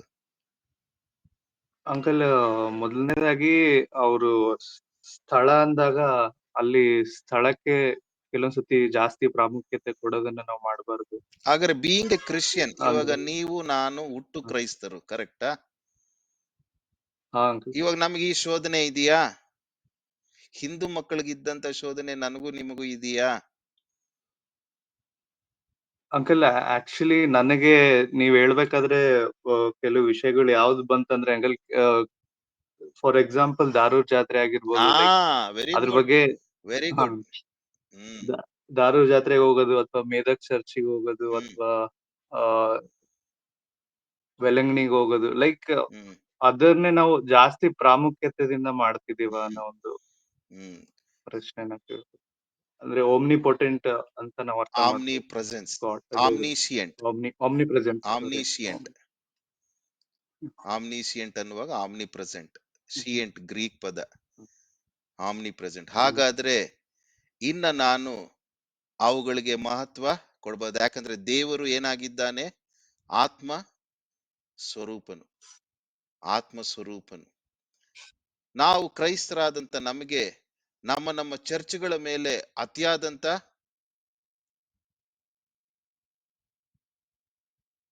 ಚಿಂಟು, ಅತಿಯಾದಂತ ಅಂಕಲ್, ನಮ್ ಚರ್ಚ್ ಗೊತ್ತೇನ್ರಿ? 5,000 ಮೆಂಬರ್ಸ್ ಇದಾರೆ, 5 ಫ್ಯಾಮಿಲೀಸ್ ಇದೆ. ಏನ್ ನಾವು ನಿಂತ್ಕೊಂಡು ವರ್ಷಿಪ್ ಮಾಡಿದಾರೆ ಅಂದ್ರೆ ಎಲ್ರು ಹಂಗೆ ಫ್ಲಾಟ್ ಆಗೋಗ್ಬೇಕು, ತಣ್ಣಗಾಗೋಗ್ಬೇಕು. ಹೆಂಗಿರುತ್ತೆ ಗೊತ್ತಾ ನಮ್ದು ಪ್ರೈಸ್ ಅಂಡ್ ವರ್ಷಿಪ್? ನಿಮ್ ಸಭೆಯಲ್ಲಿ ಏನಿದೆ? ಇದು ನಮ್ದು ಪ್ರಾರಬ್ಧ, ಕರೆಕ್ಟಾ ಚಿಂಟು? ನಮ್ದ್ರಲ್ಲಿ ಬ್ಯಾಪ್ಟಿಸಮ್ ಇದೆ, ನಮ್ದ್ರಲ್ಲಿ ಲಾರ್ಡ್ ಸಪ್ಪರ್ ಇದೆ, ನಮ್ದ್ರಲ್ಲಿ ಇದಿದೆ, ನಮ್ದ್ರಲ್ಲಿ ಅದಿದೆ, ನಮ್ ಬೋಧನೆ ಹಿಂಗಿದೆ. ನಾವು ಹುಟ್ಟು ಕ್ರೈಸ್ತರಾದಂತ ನಾವು ರಕ್ಷಕನಾಗಿರ್ತಕ್ಕಂಥ ಯೇಸು ಕ್ರಿಸ್ತನನ್ನ, ನಮ್ಮ ಕುಟುಂಬಸ್ಥರನ್ನ ರಕ್ಷಣೆ, you have a greater responsibility Chintu. ನಿಮ್ಮ ಫ್ಯಾಮಿಲಿಯಲ್ಲಿ ಪ್ರತಿಯೊಬ್ಬೊಬ್ಬರನ್ನು ನೀವೇನ್ ಮಾಡ್ಬೇಕು? ರಕ್ಷಣೆಗೆ ಕರ್ಕೊಂಡ್ಬರ್ಬೇಕು, ನಡೆಸಬೇಕು, ರಕ್ಷಣೆಗೆ ನಡೆಸಬೇಕು, ರಕ್ಷಣೆಗೆ ನಡೆಸಬೇಕು. Thank you. Next Harish. Harish, ಏನ್ ಅರ್ಥ ಆಯ್ತಪ್ಪ? ಏನಾರು ಅರ್ಥ ಆಯ್ತರ ಇವತ್ತು? ಹೋಗ್ಲಿ, ಅರ್ಥ ಆಯ್ತಣ್ಣ. ಏನು ಅಂದ್ರೆ ತುಂಬಾ ದೇವರಾತ್ಮ ಪ್ರೇರಿತರಾಗಿ ನೀವು ಒಳ್ಳೆ ಮಾತುಗಳನ್ನ, ಅಂದ್ರೆ ನಾವು ಅನ್ಯ ಜನರಿಂದ ರಕ್ಷಿಸಲ್ಪಟ್ಟ ನಾವು ಯಾವ ರೀತಿಯಾಗಿ ನಡ್ಕೊಬೇಕು ಅನ್ನುವಂಥದ್ದು ಸ್ಪಷ್ಟವಾಗಿ ತಿಳಿಯಪಡಿಸಿದ್ದೀರಾ. ತುಂಬಾ ಸಂತೋಷ ಆಗ್ತದೆ ನನಗೆ. ಇದರಲ್ಲಿ ಅದೇ ನೀವ್ ಹೇಳಿದಂತೆ ಮುಂದಿನ ಪೀಳಿಗೆಗೆ, ಅಂದ್ರೆ ನಮ್ಮ ಮಕ್ಕಳಿಗೆ ಅದು ಏನು ಬದಲಾವಣೆ ಆಗ್ಬೇಕು ಪೂರ್ತಿಯಾಗಿ. ಆ ಒಂದು ಹಳೆ ಒಂದು ಇದೇನಿದೆಯೋ ಆ ಆಚಾರಗಳು, ಹಬ್ಬಗಳು, ಇವೆಲ್ಲವನ್ನ ಬಿಟ್ಟು ಮುಂದಿನ ಪೀಳಿಗೆ ಬದಲಾಗ್ಬೇಕು ಅನ್ನುವಂಥದ್ದನ್ನ. ಹಾಗಾದ್ರೆ ಅವರು ಮತಾಂತರ ಆಗ್ಬೇಕಾ? ಹಾಗಾದ್ರೆ ನಿಮ್ಮ ಮಕ್ಕಳು ಮತಾಂತರ ಆಗ್ಬೇಕಾ? ಅಣ್ಣ, ಮತಾಂತರ ಆಗ್ಬೇಕು ಅನ್ನುವಂಥದ್ದು ಇಲ್ಲ. ಹೌದೌದು, ಖಂಡಿತ. ರೂಪಾಂತರದಲ್ಲಿ ಹಳೆ ನಂಬಿಕೆಗಳನ್ನ ಏನ್ ಮಾಡ್ಬೇಕು? ಸಂಪೂರ್ಣವಾಗಿ ಬಿಡ್ಬೇಕು ಬಿಡಬೇಕು. ಬಿಡ್ಬೇಕು. ಶರೀರ ಭಾವದಗಳು. ಈಗ ಯಾರಾದ್ರೂ ಒಬ್ರು ಫಿಲಿಪ್ಪಿ 3ನೇ ಅಧ್ಯಾಯ 3ನೇ ವಚನವನ್ನ ನೀವೇ ಓದ್ಬಿಡಿ ಹರೀಶ್. ಫಿಲಿಪ್ಪಿ ಬರೆದ ಪತ್ರಿಕೆ 3ನೇ ಅಧ್ಯಾಯ 3ನೇ ವಚನ.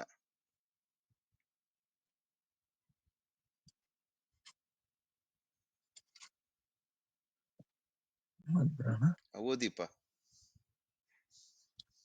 ನಿಜವಾದ ಸುನ್ನತಿಯವರು ಯಾರೆಂದರೆ ದೇವರಾತ್ಮನಿಂದ ಪ್ರೇರಿತರಾಗಿ ಆರಾಧಿಸುವವರು, ಕ್ರಿಸ್ತ ಯೇಸುವಿನಲ್ಲಿ ಹರ್ಷಗೊಳ್ಳುವವರು, ಶರೀರ ಸಂಬಂಧಗಳಲ್ಲಿ ಭರವಸೆ ಇಲ್ಲದವರು ಆಗಿರುವ ನಾವೇ. ಹಾಗಾದ್ರೆ ನಿಮ್ಮ ಮಕ್ಕಳು ನಿಶ್ಚಲ್, ಭುವನ್, ಚೈತನ್ಯ, ವನ್ಯಶ್ರೀ, ಹರೀಶ್ ಮಕ್ಕಳು, ಯಶಸ್ವಿನಿ, ಸಂಗೀತಮ್ಮನ ಹುಟ್ಟುವಂತ ಮಕ್ಕಳು, ಚಿಂಟು ಹುಟ್ಟುವಂತ ಮಕ್ಕಳು, ಪ್ರತಿಯೊಬ್ಬೊಬ್ರು, ಕಿರಣ್ ನಿಮ್ಮ ಮಕ್ಕಳು, ಶರೀರ ಭಾವದವುಗಳಿಗೆ ಇರ್ತಕ್ಕಂತ ಎಲ್ಲಾ ಹಳೆ ನಂಬಿಕೆಗಳನ್ನ ಅಂಟಿಕೊಂಡಿರ್ತಕ್ಕಂಥವುಗಳನ್ನ ಬಿಟ್ಟು ನೀವು ನಿಜವಾದಂತ ಆತ್ಮ ಸ್ವರೂಪನಾಗಿರ್ತಕ್ಕಂಥ ದೇವರನ್ನ ರೂಪಾಂತರದೊಂದಿಗೆಯೇ ಮುಂದೆ ನೀವು ಸಾಗ್ಬೇಕು ಹೊರತು ಇನ್ಯಾವುದೂ ಇಲ್ಲ.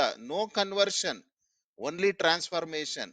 At the same time stopping all your old faith practices, including Christians ಆದಂತ ನಾವು ಕೂಡ ಕ್ರಿಸ್ಮಸ್ಗೆ ಹೆಚ್ಚಿನ ಮಹತ್ವ ಕೊಡಬಾರದು, ನ್ಯೂ ಇಯರ್ಗೆ ಹೆಚ್ಚಿನ ಮಹತ್ವ ಕೊಡಬಾರದು,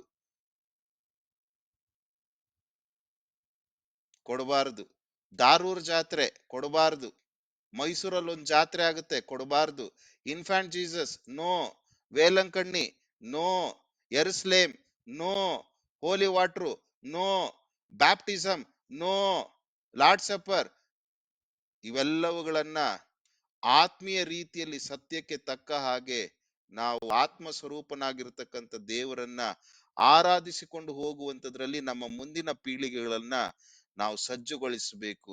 ಇಲ್ಲದಿದ್ದರೆ ನೀವು ನಮ್ಮ ಹಿಂದೂ ಮಕ್ಕಳು ಸಮಾರ್ಯದವರಂತೆ ಮಿಶ್ರವಾಗಿ ಆ ಕಡೆ ಈ ಕಡೆನೂ ಇಲ್ಲ ಆ ಕಡೆನೂ ಇಲ್ಲ, ಅಲ್ಲಿ ನಿಮ್ಮ ನಂಬಿಕೆ ಕಣ್ಮರೆಯಾಗಿ ಹೋಗ್ತದೆ. ನೆಕ್ಸ್ಟ್ ರೆಡ್ಡಣ್ಣ, ನಿಮ್ ಕಡೆಯಿಂದ ಏನಾದ್ರೂ ಒಂದು ಕೆಲವು ತಿಳುವಳಿಕೆ ನಮ್ಗೆ, ಅನ್ವಯಗಳು ಅನೇಕರ ಪ್ರಯೋಜನಕ್ಕೆ ಸಾಧ್ಯವಾದ್ರೆ ಮಾತಾಡಿ, ಯಾಕೆ ಕಾರ್ ಓಡಿಸ್ತಿರ್ಬೇಕು.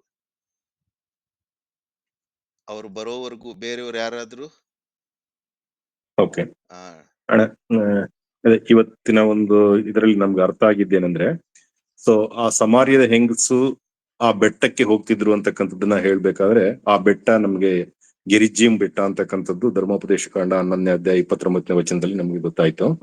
ಸೊ ಅವರ ಒಂದು ಆಕೆ ಒಂದು ನಂಬಿಕೆ ಏನಾಗಿದೆ ಅಂದ್ರೆ, ಒಂದು ಸ್ಥಳಕ್ಕೆ ಇಂಪಾರ್ಟೆನ್ಸ್ ಕೊಡ್ತಾ ಇದ್ರು, ಅದಕ್ಕೆ ಒಂದು ಮಹತ್ವವನ್ನ ಕೊಡ್ತಾ ಇದ್ರು.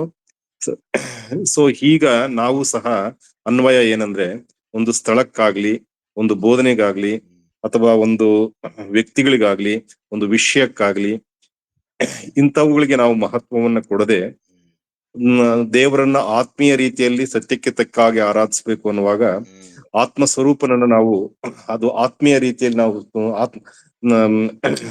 ನಮ್ ಒಂದು ರೂಪಾಂತರದ ರೂಪದಲ್ಲಿ ನಾವು ಆರಾಧನೆ ಮಾಡುವಂತದನ್ನ ಕಲಿಬೇಕು. ಸೊ ಇದು ನಮ್ಮ ನೆಕ್ಸ್ಟ್ ನಮ್ಮ ಫಸ್ಟ್ ಜನರೇಷನ್ ಅಲ್ಲಿ ನಾವು ಈಗ ಸ್ವಾಮಿ ನಂಬಿದ ಮೇಲೆ, ಸೊ ಕೆಲವೊಂದು ಪದ್ಧತಿಗಳಿಗೆ ಮತ್ತು ಕೆಲವೊಂದು ಕಟ್ಟುಪಾಡುಗಳಿಗೆ ನಾವು ಸುವಾರ್ತೆ ನಮ್ಮ ಒಂದು ಜನಾಂಗಕ್ಕೆ ನುಗ್ಗಬೇಕು ಅನ್ನೋ ಒಂದು ಉದ್ದೇಶಕ್ಕೋಸ್ಕರ ಅಲ್ಲಿ ನಾವು ಆ ಒಂದು ಕಟ್ಟುಪಾಡುಗಳನ್ನ ನಾವು ಬಿಟ್ಟು ಬಿಡದೆ ಅವುಗಳನ್ನ ನಾವು ಅವ್ರಿಗೋಸ್ಕರ, ಅವ್ರ ಸುವಾರ್ತೆಗೋಸ್ಕರ, ಅವರ ಪ್ರೀತಿಗೋಸ್ಕರ ಅಲ್ಲಿ ನಾವು ಮಾಡ್ಕೊಂಡು ಹೋಗ್ತೀವಿ. ನೆಕ್ಸ್ಟ್ ಜನರೇಷನ್ಗೆ, ನಮ್ಮ ಮಕ್ಕಳಿಗೆ ನೆಕ್ಸ್ಟ್ ಜನರೇಷನ್ ಅಥವಾ ಸೆಕೆಂಡ್ ಜನರೇಷನ್, ಥರ್ಡ್ ಜನರೇಷನ್ ಬರೋಷ್ಟೊತ್ತಿಗೆ ಆ ಕಟ್ಟುಪಾಡುಗಳ ಮೇಲೆ ನಂಬಿಕೆ ಇಲ್ಲದ ಹಾಗೆ ನಾವು ಆತ್ಮೀಯ ರೀತಿಯಲ್ಲಿ ದೇವರನ್ನ ಆರಾಧಿಸ್ಬೇಕು ಅಂತಕ್ಕಂಥದ್ದನ್ನ ತರಬೇಕು, ಆ ಪರಿಪಕ್ವತೆಗೆ ತರಬೇಕು ಅಂತಕ್ಕಂಥದ್ದು ಅರ್ಥ ಆಯ್ತು. ಥ್ಯಾಂಕ್ಸ್ ರೆಡ್ಡಿ ಅಣ್ಣ, very good, beautiful summary, thank you. ಪೂರ್ಣಿಮಕ್ಕ, ಏನ್ ಇವತ್ತು ನಿಮಗೆ ಪ್ರಯೋಜನ ಆಯ್ತಕ್ಕ? ಪ್ರೀತಿಯಿಂದ ಜಾಯ್ನ್ ಆದ್ರಿ, ಏನಾದ್ರೂ ಒಂದೆರಡು? ಹೌದು, ಅಂದ್ರೆ ನಾನು ಇಲ್ಲಿ ನಾವು ಮುಂಚೆ ಮಾಡ್ತಾ ಇದ್ದಂತ ದೇವ್ರ ಪೂಜೆಗಳನ್ನ ನಾನ್ ಮಾಡಬಾರ್ದು ಅನ್ನೋಂಥದ್ದು. ನಾನು ಇದನ್ನ ನಂಬಿಕೆಗೆ ಬರಕ್ಕೂ ಮುಂಚೆ 1 ತಿಂಗಳು ಮುಂಚೆಯಿಂದನೂ ನಾನು ಯಾವ ದೇವ್ರು ಪೂಜೆ ಮಾಡ್ತಾ ಇರ್ಲಿಲ್ಲ. ಅದು ದೇವ್ರ ಕೃಪೆನೋ ಏನೋ ಗೊತ್ತಿಲ್ಲ. ಅದಾದ್ಮೇಲೆ ನನಗೆ ಈ ಈ ಲೈನ್ ಸಿಕ್ತು. ಯೇಸು ಸ್ವಾಮಿ ನನ್ನ ಕೃಪೆಯಿಂದ ನನ್ನ ಕರೆದ್ರು. ನಾನು ಬಂದಿದ್ದೀನಿ. ನನ್ನ ಜೀವನದಲ್ಲೇ ಅವ್ರು ಬೆಳಕು ಕೊಟ್ಟಿರುವಾಗ ನಾನು ಯೇಸು ಸ್ವಾಮಿನ ನಂಬಿ ನಡಿಬೇಕೇ ಹೊರತು ಬೇರೆ ದೇವರುಗಳಿಗೆ ನಾವು ಮಾಡಿದಂತ ದೇವರುಗಳಿಗೆ ನಾವು ಇದು ಮಾಡಬಾರ್ದು. ಪ್ರಾಮುಖ್ಯತೆ ಕೊಡಬಾರ್ದು. ನಮ್ಮನ್ನ ಸೃಷ್ಟಿ ಮಾಡಿದಂತ ದೇವ್ರನ್ನ ನಾವು ಆರಾಧಿಸ್ತಾ ಅದ್ ಯಾರ್ ಏನೇ ಹೇಳಿದ್ರು. ಈಗ ಮೊನ್ನೆ ನಮ್ಮ ಅಳಿಯ ಆದಂತವನು ಕೂಡ ಅವನು ದೀಪ ಬೆಳಗ್ಸಲ್ವಾ, ಅದ್ ಮಾಡಲ್ವಾ, ಇದ್ ಮಾಡಲ್ವಾ ಅಂತ ಅಂದಾಗ ನಾನ್ ಹೇಳಿದ್ ಒಂದೇ ಮಾತು, ದೇವ್ರು ನಮ್ಮ ಜೀವನದಲ್ಲೇ ದೀಪನ ಬೆಳಗಿಸಿದಾನೆ. ನಾನ್ ಪೂಜೆ ಮಾಡಲ್ಲಪ್ಪ, ನಾನ್ ಮಾಡಂತದ್ದು ಆರಾಧನೆ ಮಾಡ್ತೀನಿ, ಪ್ರಾರ್ಥನೆ ಮಾಡ್ತೀನಿ, ಅಷ್ಟ್ ಮಾತ್ರನಪ್ಪ ನಾನು ಅಂತ ಹೇಳ್ದೆ. ಅದೇ ರೀತಿ ನಾನು ಮುಂದೆನು ಫಸ್ಟ್ ನಾನು ಬದಲಾಗ್ಬೇಕು. ನಾನ್ ಎಲ್ಲದ್ರಲ್ಲೂ ಪರಿಪೂರ್ಣವಾಗಿ ನಾನು ಯೇಸು ಸ್ವಾಮಿನ ನಂಬಿ ನಾನು ನಡಿಬೇಕು ಅನ್ನೋಂಥದ್ದು ನನಗೆ ಥ್ಯಾಂಕ್ಸ್. ಅರ್ಥ ಆಯ್ತು. ದೇವರೇ ನಮ್ಮ ಯೇಸು ಸ್ವಾಮಿನೇ ನಮ್ಮ ದೀಪವನ್ನ ಬೆಳಗಿಸಿದ್ದಾನಲ್ಲ ಅನ್ನುವಂಥದಕ್ಕೆ ಒಂದು ವಾಕ್ಯ ಜ್ಞಾಪಕ ಬಂತು. ಕೀರ್ತನೆ 18:28 ಸುಮ್ನೆ ಬರ್ಕೊಂಬಹುದಕ್ಕ. ಕೀರ್ತನೆ 18:28 ಗೆರಿಜಿಮ್ ಅನ್ನುವಂಥದ್ದಕ್ಕೆ ಬರ್ಕೊಳ್ಳುವಂತವ್ರು ಅದೇ ಧರ್ಮೋಪದೇಶ ಕಾಂಡ 27ನೇ ಅಧ್ಯಾಯ 12 ಮತ್ತು 13ನೇ ವಚನ. ಧರ್ಮೋಪದೇಶ ಕಾಂಡ 27, 12, 13. ಯೆಹೋಶುವ 8ನೇ ಅಧ್ಯಾಯ 33ನೇ ವಚನ. ನ್ಯಾಯಸ್ಥಾಪಕರು ಇಡೀ 9ನೇ ಅಧ್ಯಾಯ, ಅದರಲ್ಲಿ 8ನೇ ವಚನ ಬಹಳ ಪ್ರಾಮುಖ್ಯ. ಆದಿಕಾಂಡ 12ನೇ ಅಧ್ಯಾಯ 6 ಮತ್ತು 7ನೇ ವಚನ. ಅದೇ ಆದಿಕಾಂಡ 33ನೇ ಅಧ್ಯಾಯ 18 ಮತ್ತು 20ನೇ ವಚನ. ಇದು ಬಹಳ ಶ್ರೇಷ್ಠ. ದೇವರೇ ಹೇಳಿದ್ರಿ, ಆದ್ರೆ ಅದಕ್ಕೆ ಬಹಳ ಮಹತ್ವ ಕೊಟ್ಬಿಟ್ರು. ಅದನ್ನೇ ಅಂದ್ರೆ ಸೃಷ್ಟಿಕರ್ತನನ್ನ ನಾವು ಆರಾಧಿಸದೆ ಸೃಷ್ಟಿ ವಸ್ತುಗಳನ್ನ ಆರಾಧಿಸುವಂತ ಹಿನ್ನೆಲೆಯಲ್ಲಿ ಆ ಬೆಟ್ಟಕ್ಕೆ ಸೃಷ್ಟಿಕರ್ತನಿಗೆ ಕೊಡುವುದಕ್ಕಿಂತಲೂ ಹೆಚ್ಚಿನ ಮಹತ್ವವನ್ನ ಕೊಟ್ಟು ಆತ್ಮ ಸ್ವರೂಪನಾದಂತ ದೇವರನ್ನ ಆರಾಧಿಸದೇ ಇರತಕ್ಕಂತ ರೀತಿಯಲ್ಲಿ ದಾಟಿ ಹೊಟ್ಟೋದು. ಅಲ್ಲಿ ಅವರು ಕೂಡ ದೇವಾಲಯ ಕಟ್ಟಿದ್ರು. ಸಲಮೋನನು ಹೇಗೆ ಯೆರೂಸಲೇಮ್ನಲ್ಲಿ ಒಂದು ದೇವಾಲಯವನ್ನ ಕಟ್ಟಿದ್ರು, ಹಾಗೆ ಈ ಸಮಾರ್ಯದವರು ಗೆರಿಜಿಮ್ ಬೆಟ್ಟದ ಮೇಲೆ ಒಂದು ದೇವಾಲಯವನ್ನ ಕಟ್ಟಿದ್ರು. 500 ಕ್ರಿಸ್ತಪೂರ್ವ ಅಂದ್ರೆ ಇವತ್ತಿಗೆ 2500 ವರ್ಷಗಳ ಹಿಂದೆ ಕಟ್ಟಿದ್ರು. 2700 ವರ್ಷಗಳ ಹಿಂದೆ ಅವರು ಸೆರೆಯಾಗಿ ಒಯ್ಯಲ್ಪಟ್ಟಂತದ್ದು. ಅದಾದ್ಮೇಲೆ 200 ವರ್ಷ ಆದ್ಮೇಲೆ ಅವರೇ ಒಂದು ದೇವಾಲಯ ಕಟ್ಕೊಂಡ್ರು. ಅದು ಇವತ್ತಿಗೆ 2100 ವರ್ಷಗಳ ಹಿಂದೆ ಅಂದ್ರೆ ಅವ್ರು ಕಟ್ಟಿದ 400 ವರ್ಷಕ್ಕೆ ಅದು ಕೆಡವಲ್ಪಡ್ತು. ಅವ್ರದೇ ಒಂದು ಮೋಶೆಯ ಧರ್ಮಶಾಸ್ತ್ರವನ್ನೇ ಆಧಾರ ಮಾಡ್ಕೊಂಡು ಅವ್ರದೇ ಒಂದು ಬೇರೆ ಧರ್ಮಶಾಸ್ತ್ರ ಮಾಡ್ಕೊಂಡ್ರು. ಹೀಗೆ ಪ್ರತಿಯೊಂದೊಂದು ಪ್ಯಾರಲಲ್ ಮಾಡ್ಕೊಂಡ್ರು. ದೇವರ ಯೋಜನೆಗೆ, ದೇವರ ಉದ್ದೇಶಕ್ಕೆ ತಕ್ಕಂತೆ ಇರ್ತಕ್ಕಂಥದ್ದು ಇನ್ನೊಂದು ಸಮಾನಾಂತರವಾಗಿ ತಮ್ಮದೇ ಆದಂಥದ್ದನ್ನ ಕಲ್ಪಿಸಿಕೊಂಡ್ರು, ರೂಪಿಸಿಕೊಂಡ್ರು. ಬಿಕಾಸ್ ಅವರು ದೇವರಿಂದ ದೂರ ಹೊಟ್ಟೋದ್ರು.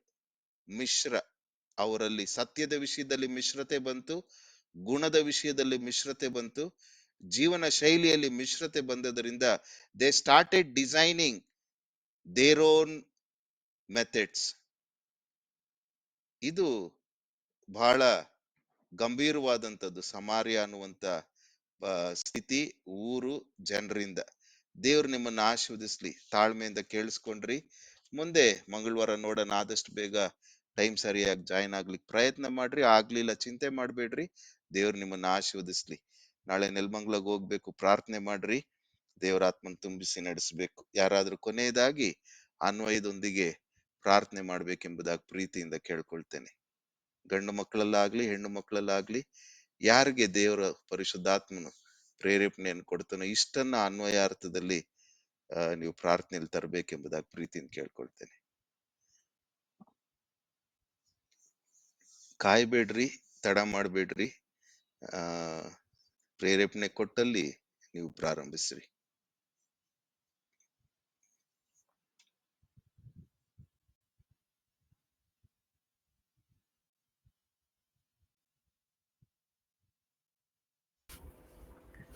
ಪರಲೋಕದಲ್ಲಿರುವ ತಂದೆಯೇ, ನಿನ್ನ ನಾಮ ಪ್ರಶಂಸೆಪಡಲಿ ಸ್ವಾಮಿ. ಈ ದಿನ ನೀನು ಕೊಟ್ಟಂತ ವಾಕ್ಯಕ್ಕಾಗಿ ಸ್ತೋತ್ರ ಸ್ವಾಮಿ. ತಂದೆ, ಈ ನಮ್ಮ ಮಕ್ಕಳು, ನಮ್ಮ ವಂಶ ಸ್ವಾಮಿ, ನೀ ಮಿಶ್ರವಾಗದೆ ಸಮರದಂತೆ ಮಿಶ್ರಮ ಆಗದಂತೆ ಸ್ವಾಮಿ ನಿನ್ನ ಶುದ್ಧ ನಂಬಿಕೆಯಲ್ಲಿ ಬೆಳೆದು ದೇವರೇ ನೀನೇ ಸತ್ಯವಾಗಿಯೂ ನಿನ್ನನ್ನೇ ಆರಾಧಿಸುವ ತಮ್ಮ ವಂಶವಾಗುವಂತೆ ಮಾಡಬೇಕಾಗಿ ಯೇಸು ಕ್ರಿಸ್ತನ ಹೆಸರಿನಲ್ಲಿ ಬೇಡಿ ಹೊಂದಿದ್ದೇನೆ. ಆಮೇನ್. ಆಮೇನ್. Thank you. ಸಂಗೀತಮ್ಮ, ಆಮೇನ್. ಅನ್ವಯದ ಸಾರಾಂಶದ ಪ್ರಾರ್ಥನೆ ಮಾಡ್ಲಿಕ್ಕೆ ಆಸೆ ಇದೆಯಮ್ಮ? ಅಂಕಲ್ ಮಾಡ್ತೀನಿ ಇಷ್ಟನ್ನು ಅಂಕಲ್. ಸಾರಾಂಶ ಅನ್ವಯದೊಂದಿಗೆ ತಂದ್ರಮ್ಮ. Thank you. ಆಕಾಶ ಭೂಮಿಗಳನ್ನು ಉಂಟು ಮಾಡಿದ ಸರ್ವಶಕ್ತನಾದ ಯೇಸು ಸ್ವಾಮಿ, ಈ ಸಮಯದಲ್ಲಿ ಸ್ವಾಮಿ ಹೌದಪ್ಪ ನನಗೆ ಪ್ರಾರ್ಥನೆ ಮಾಡುವಂತ ಅವಕಾಶ ಕೊಟ್ಟಿದ್ದೀರ, ಅದಕ್ಕಾಗಿ ಸ್ತೋತ್ರ ಯೇಸು ಸ್ವಾಮಿ. ಹೌದಪ್ಪ, ನಮಗೆ ದೇವ್ರೆ, ನಾನು ಕೊನೆಯ ಮಂಗಳವಾರ ಸೇರಕ್ಕಾಗಿರ್ಲಿಲ್ಲ, ಆದರೂ ನನಗೆ ಅದರ ಬೆಳಕನ್ನು ನೀಡಿದ್ದೀರಾ. ಸಮರಿಯಾದವರು ಯಾರು? ಹೌದು ಸ್ವಾಮಿ, ಅಂದ್ರೆ ಏನು? ಅನುಕೂಲವಾದ ಮಿಶ್ರ ಜೀವನ. ಹೌದು ಸ್ವಾಮಿ, ಸತ್ಯದ ವಿಷಯದಲ್ಲಿ, ಗುಣದ ವಿಷಯದಲ್ಲಿ, ಜೀವನದ ವಿಷಯದಲ್ಲಿ. ಹೌದು ಸ್ವಾಮಿ, ನನಗೆ ಆ ಬೆಳಕನ್ನು ನನಗೆ ಮೊದಲಾಗಿ ಕೊಟ್ಟಿದ್ದಕ್ಕಾಗಿ ನಿಮ್ಗೆ ಸ್ತೋತ್ರ ಮಾಡ್ತೇನೆ ಯೇಸು ಸ್ವಾಮಿ. ಹೌದಪ್ಪ, ದೇವರು ಕೂಡ 2 ಪ್ರತ್ಯೇಕ ಬೆಟ್ಟಗಳನ್ನ ಮಾಡಿದ್ರು ಸ್ವಾಮಿ. ಆಶೀರ್ವಾದ ಇರುವಂತ ಬೆಟ್ಟ, ಹೌದು ಸ್ವಾಮಿ, ಶಾಪಗ್ರಸ್ತ ಬೆಟ್ಟ ಸ್ವಾಮಿ. ಆದ್ರೆ ಸ್ವಾಮಿ, ದೇವರು ಕೂಡ ಕೆಟ್ಟದನ್ನಾಗ್ಲಿ ಒಳ್ಳೆಯದನ್ನಾಗ್ಲಿ ಮಾಡ್ತಾರೆ, ಆದ್ರೆ ನಾವು ದೇವರ ಮಕ್ಕಳಾಗಿರುವಂತವರು ಸ್ವಾಮಿ, ಹೌದಪ್ಪ, ಒಳ್ಳೆಯದನ್ನೇ ಆರಿಸಿಕೊಳ್ಳಬೇಕು.